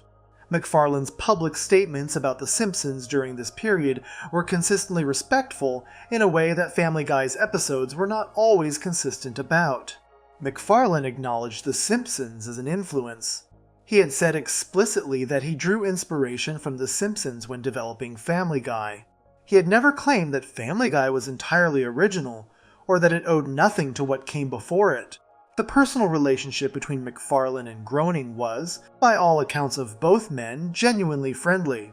The tension existed between the shows and their writing staffs rather than between their creators personally. Al Jean, who had been running The Simpsons for many years, was known to be less comfortable with Family Guy than Groening was. James L. Brooks, the most senior producer associated with The Simpsons, was reportedly unhappy about certain moments in the rivalry. According to information from the Family Guy wiki, when Seth MacFarlane wrote an extended reference to The Simpsons into the Family Guy episode Movin' Out Brian's Song, Fox refused to air the scene. MacFarlane said both Al Jean and James L. Brooks were angry about the scene. Groening, MacFarlane claimed, actually liked it. Fox cut it from the broadcast version. The scene eventually aired on Adult Swim, TBS, and on DVD, but not on Fox, where both shows lived. That behind-the-scenes moment reveals the actual shape of the conflict more clearly than any on-screen joke. Fox as a network was actively managing the relationship between its two most valuable animated properties. They did not want a scene that directly addressed the rivalry airing on the same network as both shows.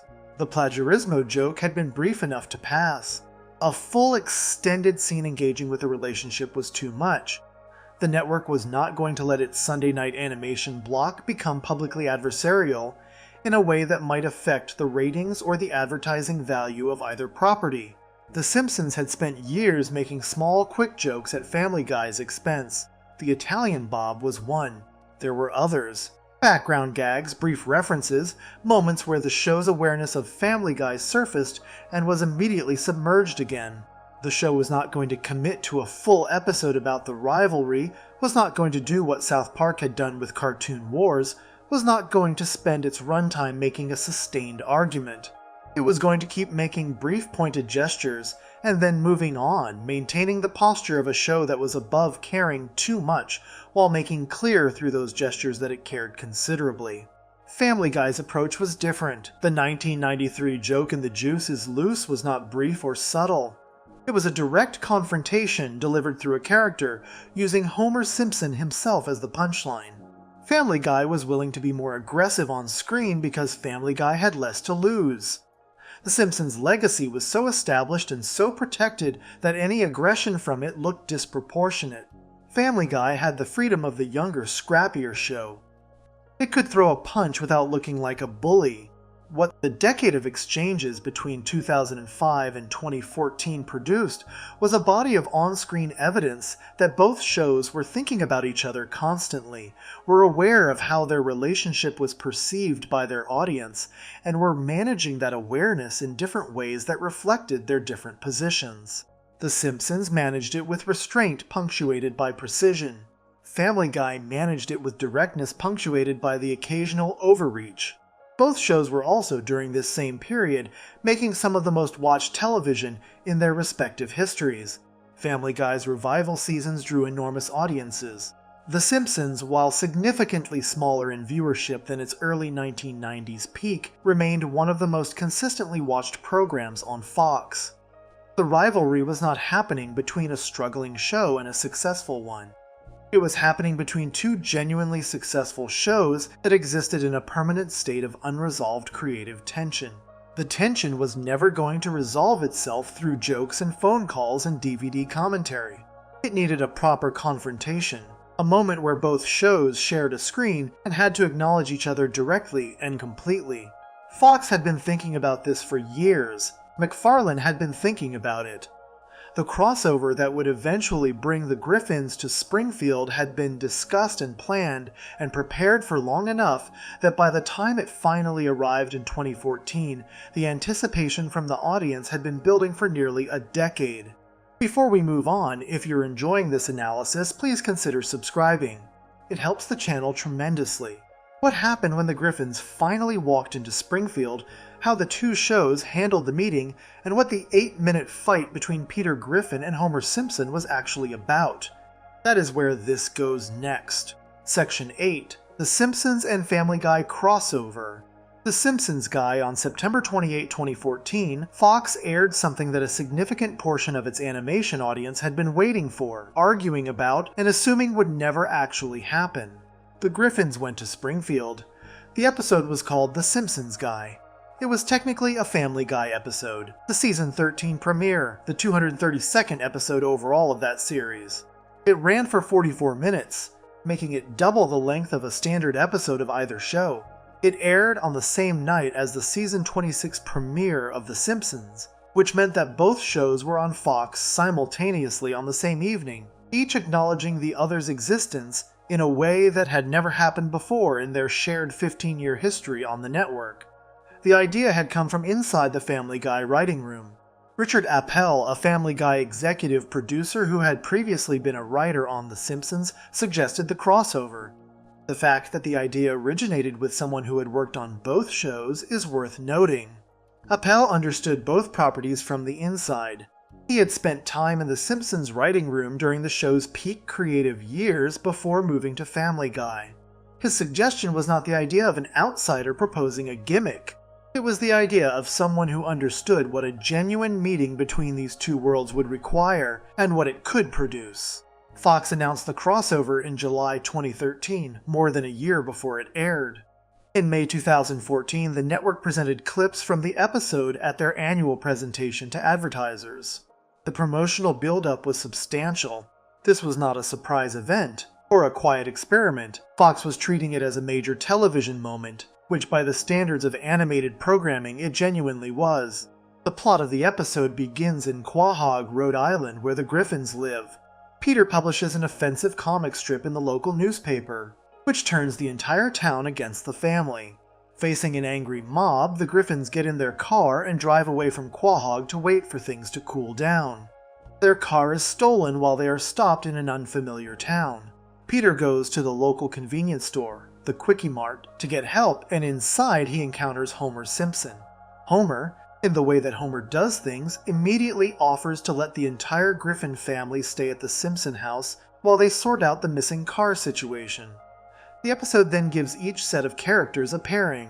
Homer and Peter bond over beer, specifically over a legal dispute that develops when it is discovered that Peter's employer, the Pawtucket Patriot Brewery, produces a beer that is essentially an unauthorized copy of Homer's beloved Duff beer. Lisa and Meg spend time together, with Lisa teaching Meg the saxophone.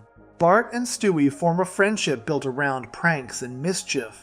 Brian and Santa's little helper, the Simpson family dog, interact in the background. The structural logic of these pairings was deliberate and careful. The episode was matching characters from each show who occupied similar roles or who had complementary dynamics. Homer and Peter were the obvious pairing, both large, impulsive fathers who loved beer and caused chaos. Their conflict over the beer lawsuit was a way of giving the episode's central pairing a genuine dramatic spine rather than just a series of scenes where the two men stood next to each other and made jokes. The Bart and Stewie pairing operated differently.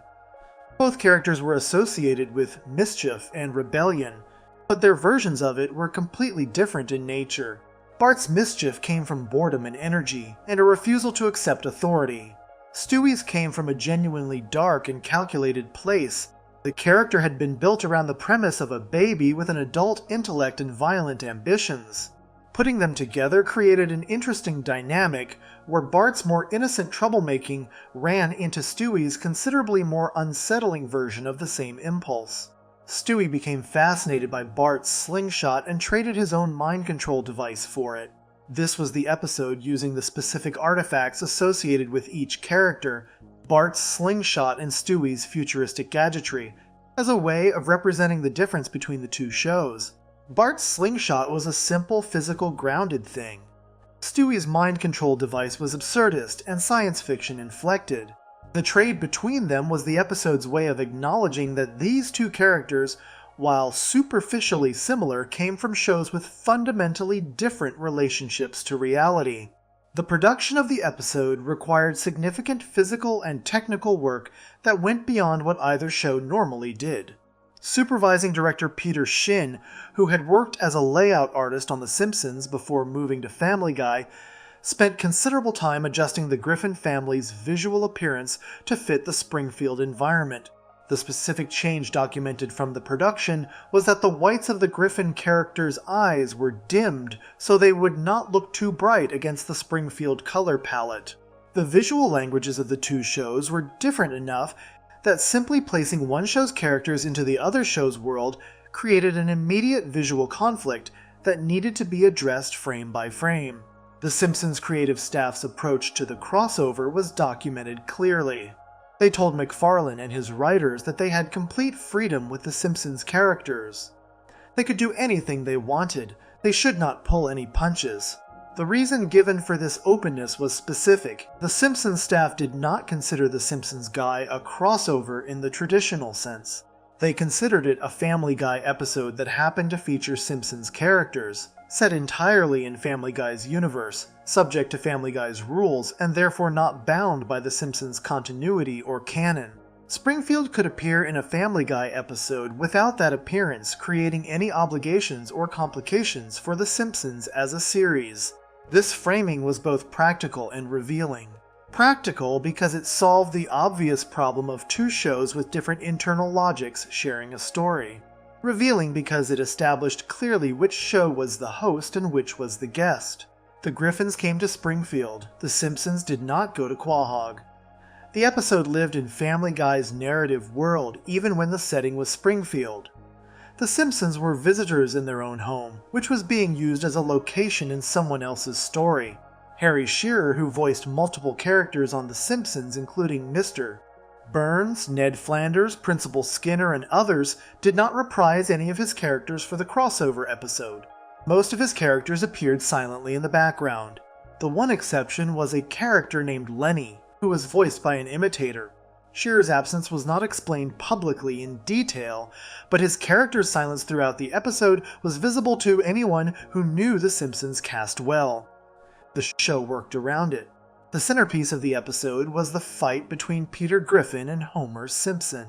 The fight ran for approximately 8 minutes, an enormous amount of screen time for an animated sequence that had no dialogue driving it, just two large men hitting each other in increasingly elaborate ways.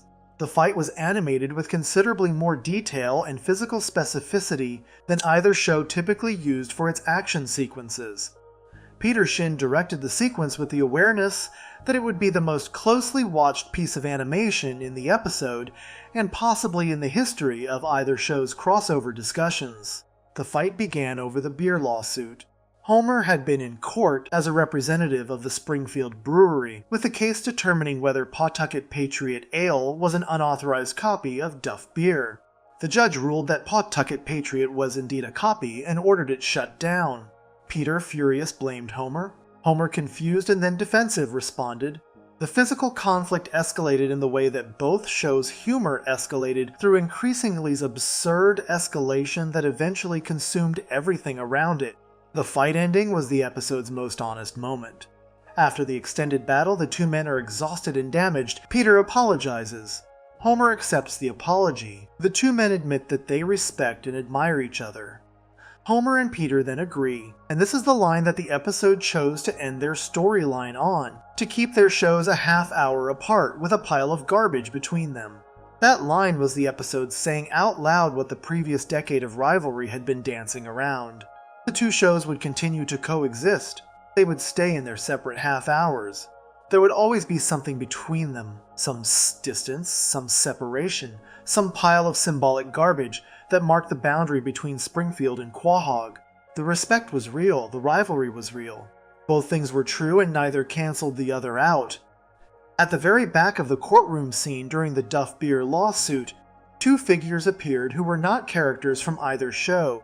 They were animated versions of Seth MacFarlane and Matt Groening, the actual human creators of Family Guy and The Simpsons, placed inside their own fictional worlds, watching the legal argument about whether one of their creations had copied the other. The self-awareness of that image was complete.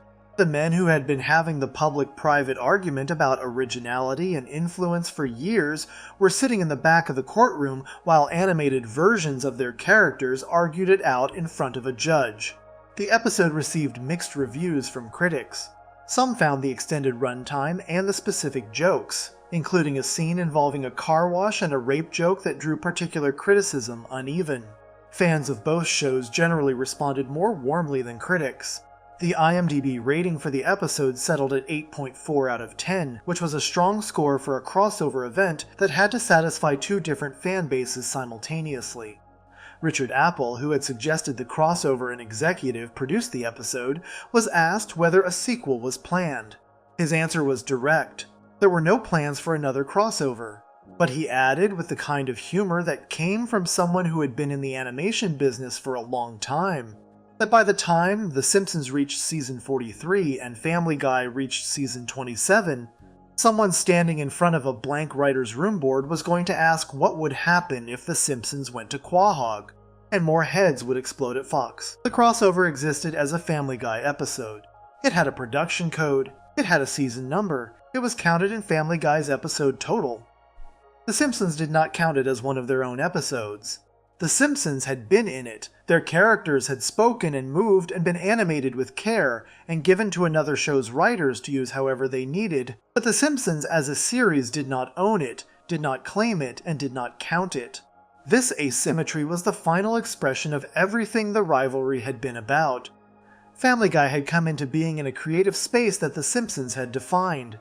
The crossover played out that origin story one more time in the most literal possible way. The Griffins came to Springfield because that was where you went when you needed to be in the center of animated American life. Springfield was the original. Quahog was built in its image.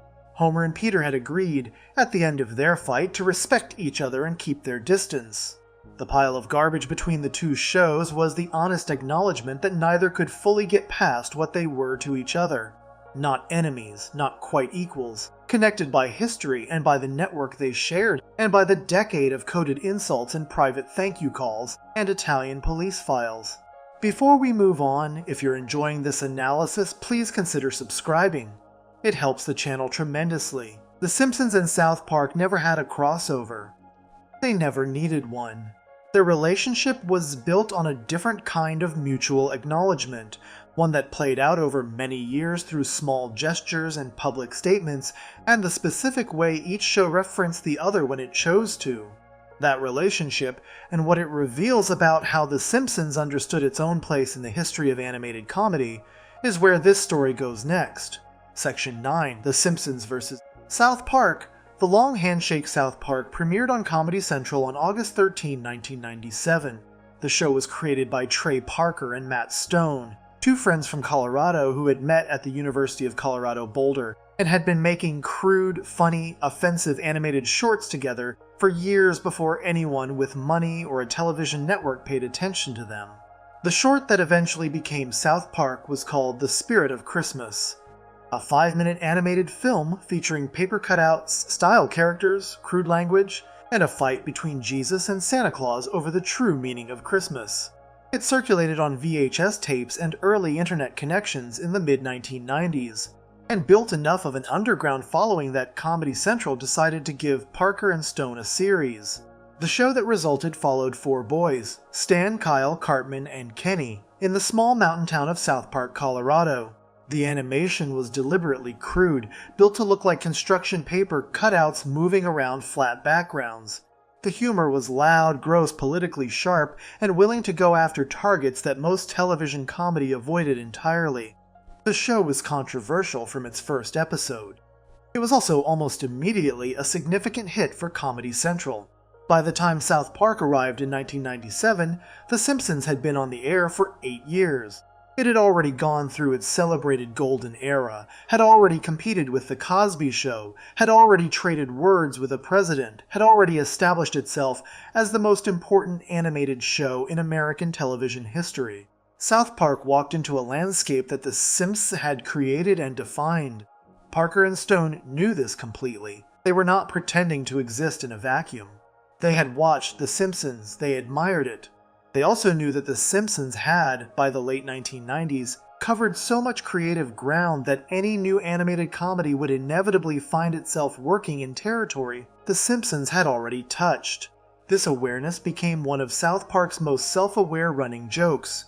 The idea expressed most directly in a 2002 episode that The Simpsons had already done everything. The episode's central premise was built entirely around the fact that any story Cartman tried to execute had already been done by The Simpsons in some form. The joke was not mean-spirited. It was a genuine acknowledgement of how dominant The Simpsons' creative footprint had become. Doug Herzog was the Comedy Central executive who greenlit South Park and put its first episode on the air in August 1997. He described the experience at the time by saying there was nothing like it on television. Just The Simpsons. But none of those characters went as far as South Park's did in the specific direction South Park was willing to go. That framing, just The Simpsons, but became the standard way of locating South Park in the animation landscape. The Simpsons was the reference point. South Park was the show that started from that reference point and then went somewhere different and further in specific directions. The two shows' relationship played out across 2 decades through a series of exchanges that were sometimes affectionate, sometimes pointed, and always aware of each other. The exchanges did not follow a simple pattern of attack and response. They were more like a long conversation between two shows that respected each other deeply, disagreed about some things sharply, and never quite settled the question of who owed what to whom. The earliest documented moment of mutual acknowledgement came in 2002. South Park, having spent years being compared to The Simpsons and working in its creative shadow, dedicated an episode to Matt Groening and his show. The episode paid tribute to The Simpsons as the show that had already done everything while also being a genuine expression of respect for what The Simpsons had built. Groening responded the following year. In the season 14 Simpsons episode called The Bart of War, Bart and Milhouse are shown watching South Park on television. The Simpsons had put South Park inside its own world, a gesture of acknowledgement that carried weight precisely because The Simpsons was not in the habit of acknowledging other shows by name. This back and forth, South Park nodding to The Simpsons nodding back, established the basic rhythm of how the two shows related to each other. Neither was trying to destroy the other. Both were aware that they occupied different but connected spaces in American animated comedy. The relationship was more collaborative than competitive, more like two bands from different eras who respected each other's catalog than like two shows fighting for the same audience. The Emmy win in 2005 was a moment that crystallized something real about both shows' positions. South Park won its first Emmy for Outstanding Animated Program that year. The other nominees included The Simpsons, Family Guy, Samurai Jack, and SpongeBob SquarePants. South Park beat all of them. Stone's reaction was honest in a way that few award acceptance responses managed to be. He said it was cool to win, that you don't want to give a thing about it because you want to be above caring, and then you win and it turns out you care. Parker's version was even more honest. They don't care about winning, they just don't like to lose. The specific additional line he added was, "That show won." The expression was competitive instinct in its purest form, not about the award itself but about who had it. The show Parker was reacting to, the one whose win apparently would have bothered him more than the others, was not identified by name in the quotes. But the context makes the most likely candidate The Simpsons, the show that had won the same Emmy 35 times by that point across its run, and was the established dominant force in the category. South Park beating The Simpsons at the Emmy was not a trivial event. It was a statement about which show the Television Academy felt was doing the most interesting work in animated comedy at that specific moment. Groening's public statements about South Park across this period were consistently generous. When Playboy asked him in 2007 what his favorite animated show was, Groening said South Park at its best was some of the most astonishing television ever made. The qualifier at its best was not a dig, it was accurate, and it was the kind of assessment that someone who took television seriously would make. South Park was genuinely extraordinary in its best moments and genuinely uneven in others. Groening's statement acknowledged both realities in 3 words. His follow-up comment in the same period about Cartoon Wars was the most revealing thing Groening said about South Park in any documented interview. When asked about Parker and Stone's two-part attack on Family Guy, Groening said he was glad South Park had gone after somebody other than The Simpsons. That sentence contains a full history. It acknowledged that South Park had been going after The Simpsons, that the show had over its first decade taken shots at The Simpsons, made jokes at its expense, pointed out its declining quality in its later seasons, and used it as a reference point for a kind of creative exhaustion that South Park itself was determined to avoid.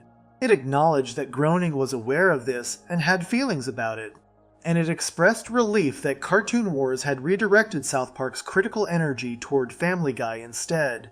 The relationship between the two shows was never just mutual admiration. South Park had a specific critique of The Simpsons that it returned to repeatedly. The idea that by the late 1990s and into the 2000s, The Simpsons had lost the creative sharpness that had made it extraordinary. South Park was not shy about this. The Simpsons Already Did It episode in 2002 was as much about the exhaustion of The Simpsons' creative dominance as it was about the impossibility of originality. The joke was that Cartman could not execute any plan without someone pointing out that The Simpsons had already done it. But underneath the joke was the implication that The Simpsons had become a kind of ceiling rather than a kind of inspiration. The Simpsons responded to South Park's jabs in ways that were characteristically measured. The most direct visual response came in the Treehouse of Horror X-Fee episode, which featured the Simpson family being visited by versions of themselves drawn in the styles of various other animated shows. One of those styles was South Park's. Homer entered what the episode described as a snowy town that looked like a third-grade shoebox diorama. The children greeted him with indiscernible screaming and swearing. Homer's eventual remark out of the mouths of babes was read by many viewers as a gentle belittling of the South Park approach, crude, loud, and done in a visual style that looked like a child had made it. The joke was affectionate in the way that a much older sibling's teasing is affectionate. The Simpsons was not threatened by South Park's crudeness or its visual simplicity. It was observing those qualities from a significant remove, with the confidence of a show that had been on the air for 25 years and had no need to prove anything. South Park's visual style, the flat, cut-out animation that deliberately looked unfinished, was itself a statement. Parker and Stone had chosen that look because it was fast, because it allowed them to produce episodes on a 2-week production cycle that was unlike anything else in animation, and because the deliberate crudeness of the visuals was part of the joke. The Simpsons, with its careful character designs, its detailed backgrounds, its expensive production process, represented one vision of what animation should aspire to look like. South Park represented the complete rejection of that vision, the argument that what the characters said and did mattered infinitely more than how they looked while saying and doing it. This production difference was also the source of one of South Park's genuine advantages over every other animated show, including The Simpsons. Because South Park could produce an episode in roughly 2 weeks from concept to broadcast, it could respond to events happening in the real world in near real time. The Simpsons, with its much longer production cycle, could not do this. By the time The Simpsons had written, recorded, animated, and broadcast an episode responding to a current event, that event was months or years in the past. South Park could put something on the air about a news story that had happened 10 days ago. This speed became one of the defining characteristics of South Park's cultural identity. The show was present in a way that The Simpsons, for all its cultural dominance, could not be. The Simpsons had compensated for this over the years by making its cultural observations more timeless, building episodes around human truths that did not expire when the specific news cycle they referenced had moved on. But South Park's speed was a genuine capability that The Simpsons could not match and eventually stopped trying to match. McFarlane, who had his own ongoing conflict with South Park, acknowledged this specific South Park quality publicly after one of South Park's particularly fast and sharp episodes. He said that he would never trade his animation team for anything on Family Guy, but that South Park's production cycle, what is it, like 2 weeks, he said, was pretty incredible. The acknowledgement came from someone who was genuinely impressed by a capability his own show did not have, even in the middle of an ongoing rivalry. The Emmy win, the mutual acknowledgments, the occasional digs, the 2002 South Park episode about creative exhaustion, Groening's Playboy quote, the treehouse of horror parody. All of these were individual moments in a relationship that was fundamentally defined by mutual respect between two shows that had taken animated comedy in genuinely different directions and been genuinely great at what they each chose to do. The Simpsons had been great at warmth, density, layered writing, and the emotional truth of family life expressed through absurdist comedy. South Park had been great at speed, political sharpness, willingness to go further than anyone else, and the specific comedy of four children navigating a world run by adults who were usually stupider and more corrupt than they appeared. The two shows did not compete for the same creative space in the way that The Simpsons and Family Guy competed for it. They occupied adjacent but distinct territories. The most honest summary of the relationship between The Simpsons and South Park was offered not by any single quote or episode moment, but by the pattern of the two shows' behavior across 2 decades. South Park acknowledged The Simpsons as the foundation. The Simpsons acknowledged South Park as genuinely astonishing at its best. South Park took shots at The Simpsons' later creative decline. The Simpsons responded with gentle parody from a position of comfortable institutional confidence. Both shows beat Family Guy in the ways that mattered to them. Both shows kept going long after most of their contemporaries had ended. In 2025, South Park entered its 27th season. The Simpsons was approaching its 37th. They were the two longest-running animated comedies in American television history, still producing new episodes, still being watched, still occasionally referencing each other. The long handshake that had begun in 1997 when South Park walked into a television landscape The Simpsons had built had never quite ended. It had just kept going, year after year, two shows from different networks with different styles and different speeds continuing a conversation that neither had ever formally started or formally finished. Before we move on, if you're enjoying this analysis, please consider subscribing.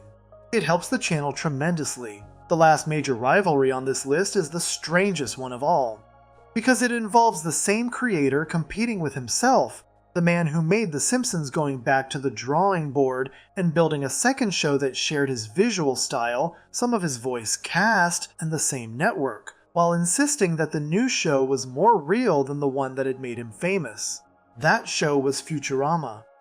And the question of whether it competed with The Simpsons, complemented it, or simply existed in a different dimension of the same creative universe, is one that Matt Groening himself never quite answered the same way twice. Section 10, The Simpsons vs. Futurama. The creator's own competition. There is a specific kind of pressure that comes from trying to follow up the most successful thing you have ever done. Most people who create something extraordinary never try to do it again. They protect what they built. They add to it, expand it, develop it in new directions. But they do not start over from scratch and attempt to build something equally extraordinary in a different genre, with a different premise and a different world. The risk of failure is too high. The comparison to the original work is too immediate. The audience that loved the first thing will measure everything about the second thing against what they already know and love. Matt Groening tried to do it anyway. After The Simpsons had been on the air for nearly a decade and had established itself as the most important animated show in American television history, Fox came to Groening and asked him to develop another animated series. This was not an unusual request from a network's perspective. They had an enormously successful creative relationship with Groening and wanted more of what he could produce. But from Groening's perspective, the request required a decision about how to handle the most complicated creative challenge he had ever faced. How do you make a second show when your first show has already done everything? Groening's answer was to go to the future, not metaphorically, literally. He brought in David Tex, Cohen, a writer who had worked on The Simpsons, and the two of them built a show set in the year 3000. The show was called Futurama. Its main character was a young pizza delivery man named Philip J. Fry, who on December 31, 1999 accidentally fell into a cryogenic freezing tube and woke up 1,000 years later in New York City. The supporting cast included a one-eyed alien named Leela, who became Fry's love interest, a robot named Bender, who became Fry's best friend, and an assortment of colleagues at the Planet Express delivery company where Fry eventually found work. The visual style of Futurama was unmistakably Groening's. The characters had the same structural features as the Simpsons characters: the underdeveloped chins, the overlapping eyes that sat close together, the specific body proportions that any viewer familiar with The Simpsons would immediately recognize as coming from the same hand. Groening had a distinct visual language, and Futurama spoke it fluently. A person flipping channels in 1999 could tell within seconds that Futurama and The Simpsons came from the same creator. This visual similarity was both an asset and a complication. An asset because it gave Futurama an immediate sense of credibility and familiarity. Viewers who had loved The Simpsons for a decade were already primed to give Groening's new show a fair hearing. A complication because any weakness in Futurama, any moment where the show felt like it was not meeting the standard Groening had established, would be measured against The Simpsons in a way that was unavoidable.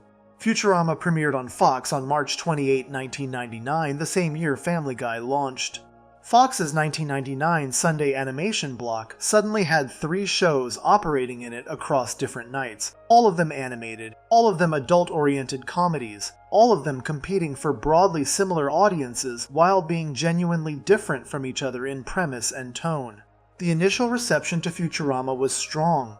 Critics recognized it as something genuinely interesting.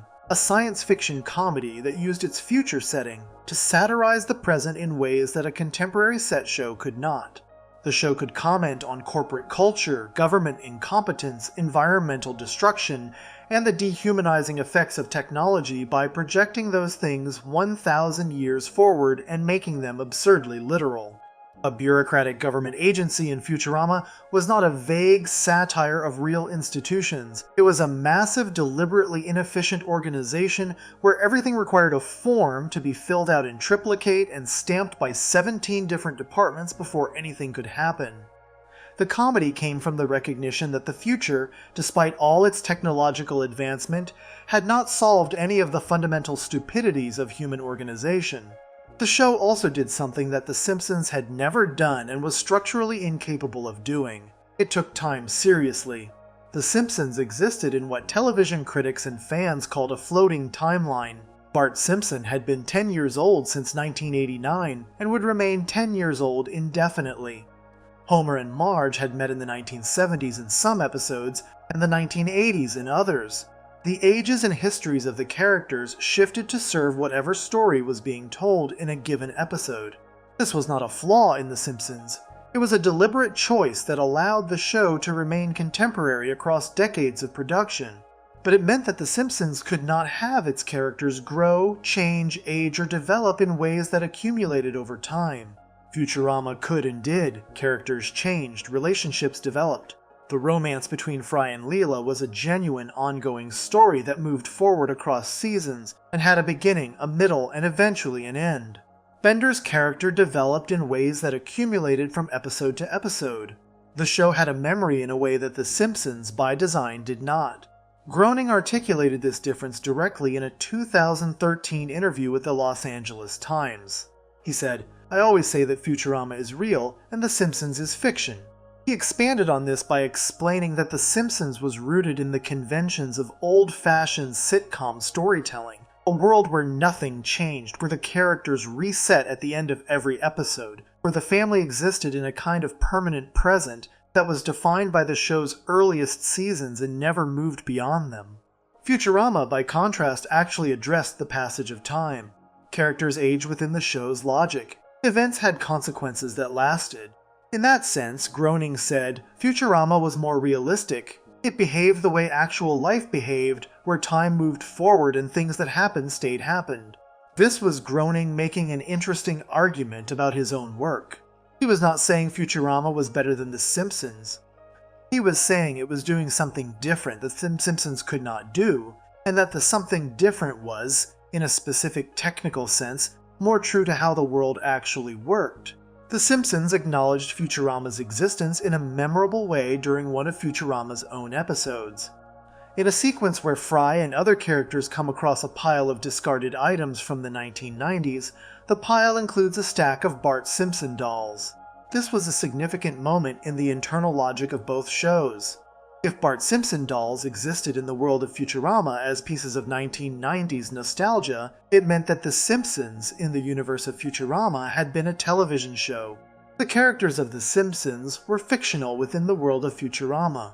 Fry and Leela and Bender were real, or as real as animated characters get, while Homer and Bart and Lisa were characters from an old TV show that people remembered fondly from 1,000 years ago. This was Groening's clearest statement about the relationship between his two shows, embedded in the shows themselves rather than in any interview. Futurama was the real world. The Simpsons was the fiction that people in the real world had watched. The practical relationship between the two shows at Fox was complicated by the fact that they shared a network, and therefore shared resources, time slots, and promotional energy. Fox had to decide every season how much of its animation budget and scheduling priority to give to each show. The Simpsons, with its enormous established audience and its institutional weight, always commanded the larger share. Futurama, as the newer and less commercially proven show, was always working with less runway. Futurama's ratings on Fox were solid, but never as strong as The Simpsons had been at its peak. The show found a devoted audience that loved it deeply, but that audience was smaller than The Simpsons' audience, and more concentrated in specific demographics. Fox grew frustrated with the ratings plateau. Sports events frequently preempted Futurama episodes, disrupting the show's schedule and making it difficult for casual viewers to follow. By 2003, Fox had decided to cancel Futurama after 4 seasons. The cancellation of Futurama in 2003 created an interesting and slightly uncomfortable situation for Groening. The Simpsons, his first show, the one he had made a decade earlier, was still going strong on the same network that had just canceled his second show. Fox was willing to keep investing in The Simpsons indefinitely, while simultaneously deciding that Futurama had reached the end of its useful life. For Groening, who had created both shows and cared about both equally, this was a genuinely painful distinction for Fox to make. The story of what happened to Futurama after Fox canceled. It followed a path that was interestingly similar to what had happened to Family Guy around the same time. Cartoon Network acquired the rights to air Futurama reruns on its Adult Swim block, just as it had acquired Family Guy reruns. The show found a new and passionate audience in late-night cable syndication. DVD sales were strong. The devoted fan base that had watched the show during its Fox run bought the episodes in significant numbers, and new viewers discovered it through the DVD releases and the Adult Swim airings. By 2007, the commercial case for more Futurama had become strong enough that the show was revived as a series of 4 direct-to-video movies. The movies were then re-edited into episodes and aired on Comedy Central as a new season of the show. This made Futurama's revival story even more complicated than Family Guy's. The show had come back not on its original network, but on Comedy Central, the same network that aired South Park, a full 5 years after Fox had canceled it. Comedy Central then ordered new original episodes of Futurama, which aired from 2010 through 2013. The show ran for 2 additional seasons on Comedy Central before being canceled for a second time in 2013. The second cancellation was not the end either. In 2023, Futurama was revived again, this time on Hulu, the streaming service, for an 11th season of new episodes. During August of 2023, something happened that Groening described as a remarkable personal achievement. All 3 of his animated television series, The Simpsons on Fox, Futurama on Hulu, and Disenchantment on Netflix, were simultaneously on the air. 3 different shows, 3 different networks, 3 different genres, all running at the same time.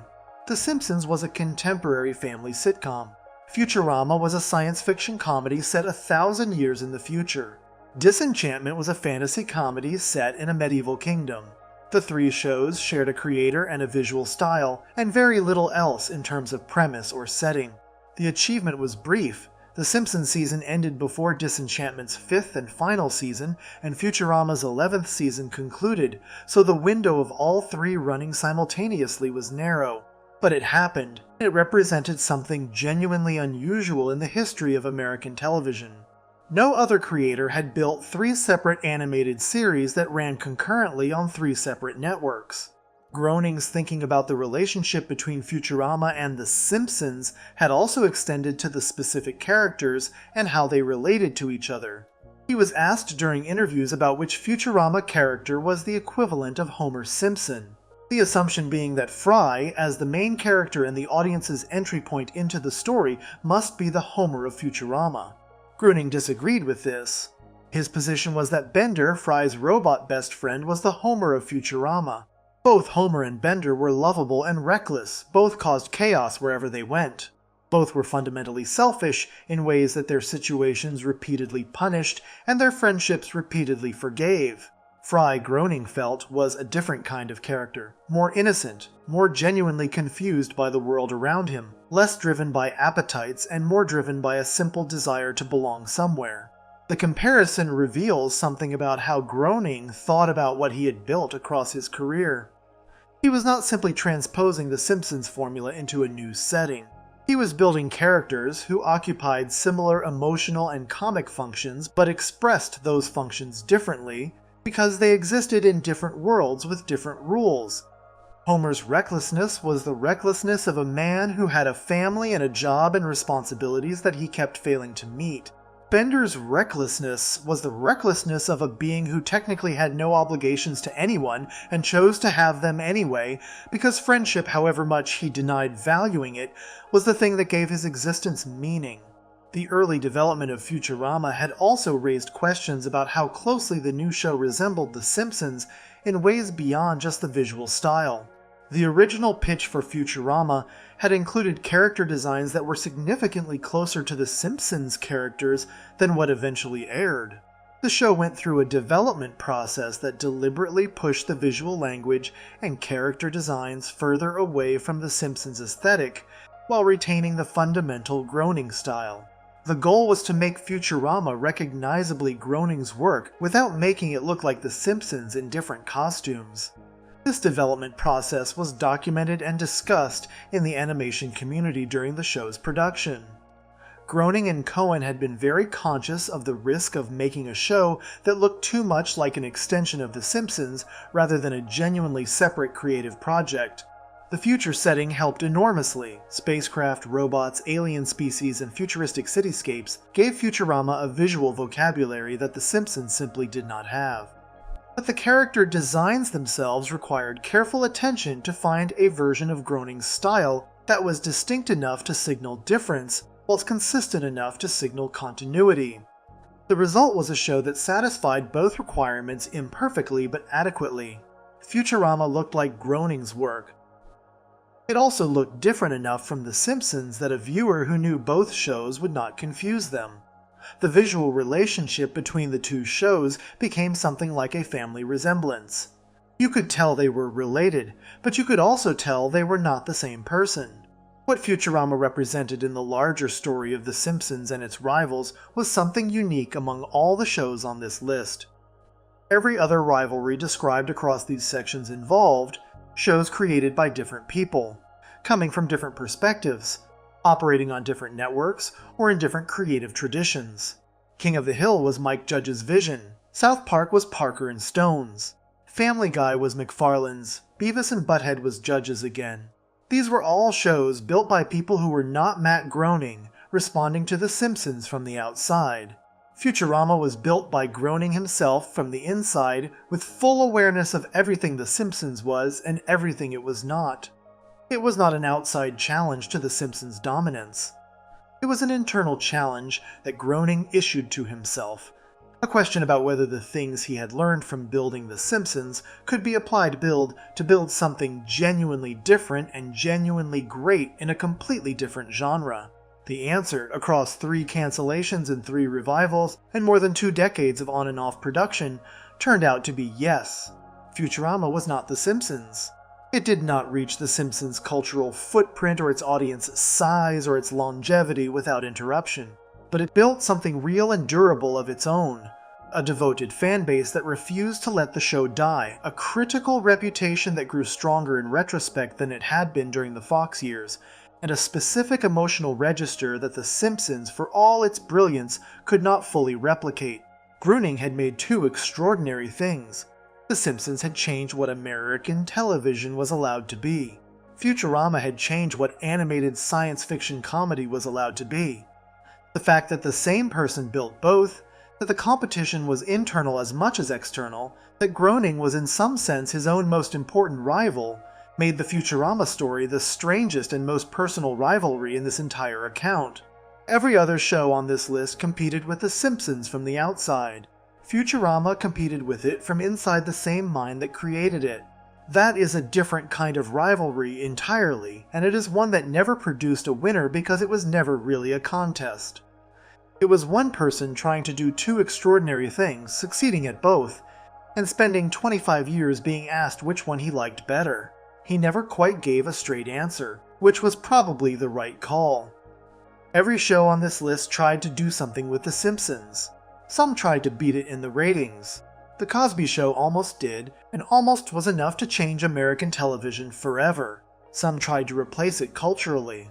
Beavis and Butthead took its place as the most dangerous cartoon in America for a few years, which turned out to be the best thing that ever happened to The Simpsons' longevity. Some tried to sit next to it and grow in its shadow.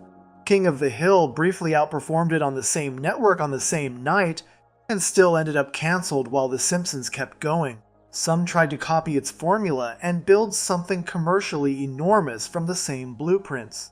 Family Guy did exactly that. Got cancelled twice, came back from the dead, and ended up in a decade-long coded argument with the show it had borrowed from. An argument that ended with an 8-minute fight in a pile of garbage placed symbolically between two fictional towns. South Park never tried to beat The Simpsons or copy it. It acknowledged The Simpsons as the foundation, built something completely different on top of that foundation, and spent years being compared to a show it did not particularly resemble. The comparison was always there anyway, because The Simpsons had defined the category so completely that every animated comedy that came after it existed in relationship to it, whether the creators wanted that or not. And Futurama tried something none of the others attempted.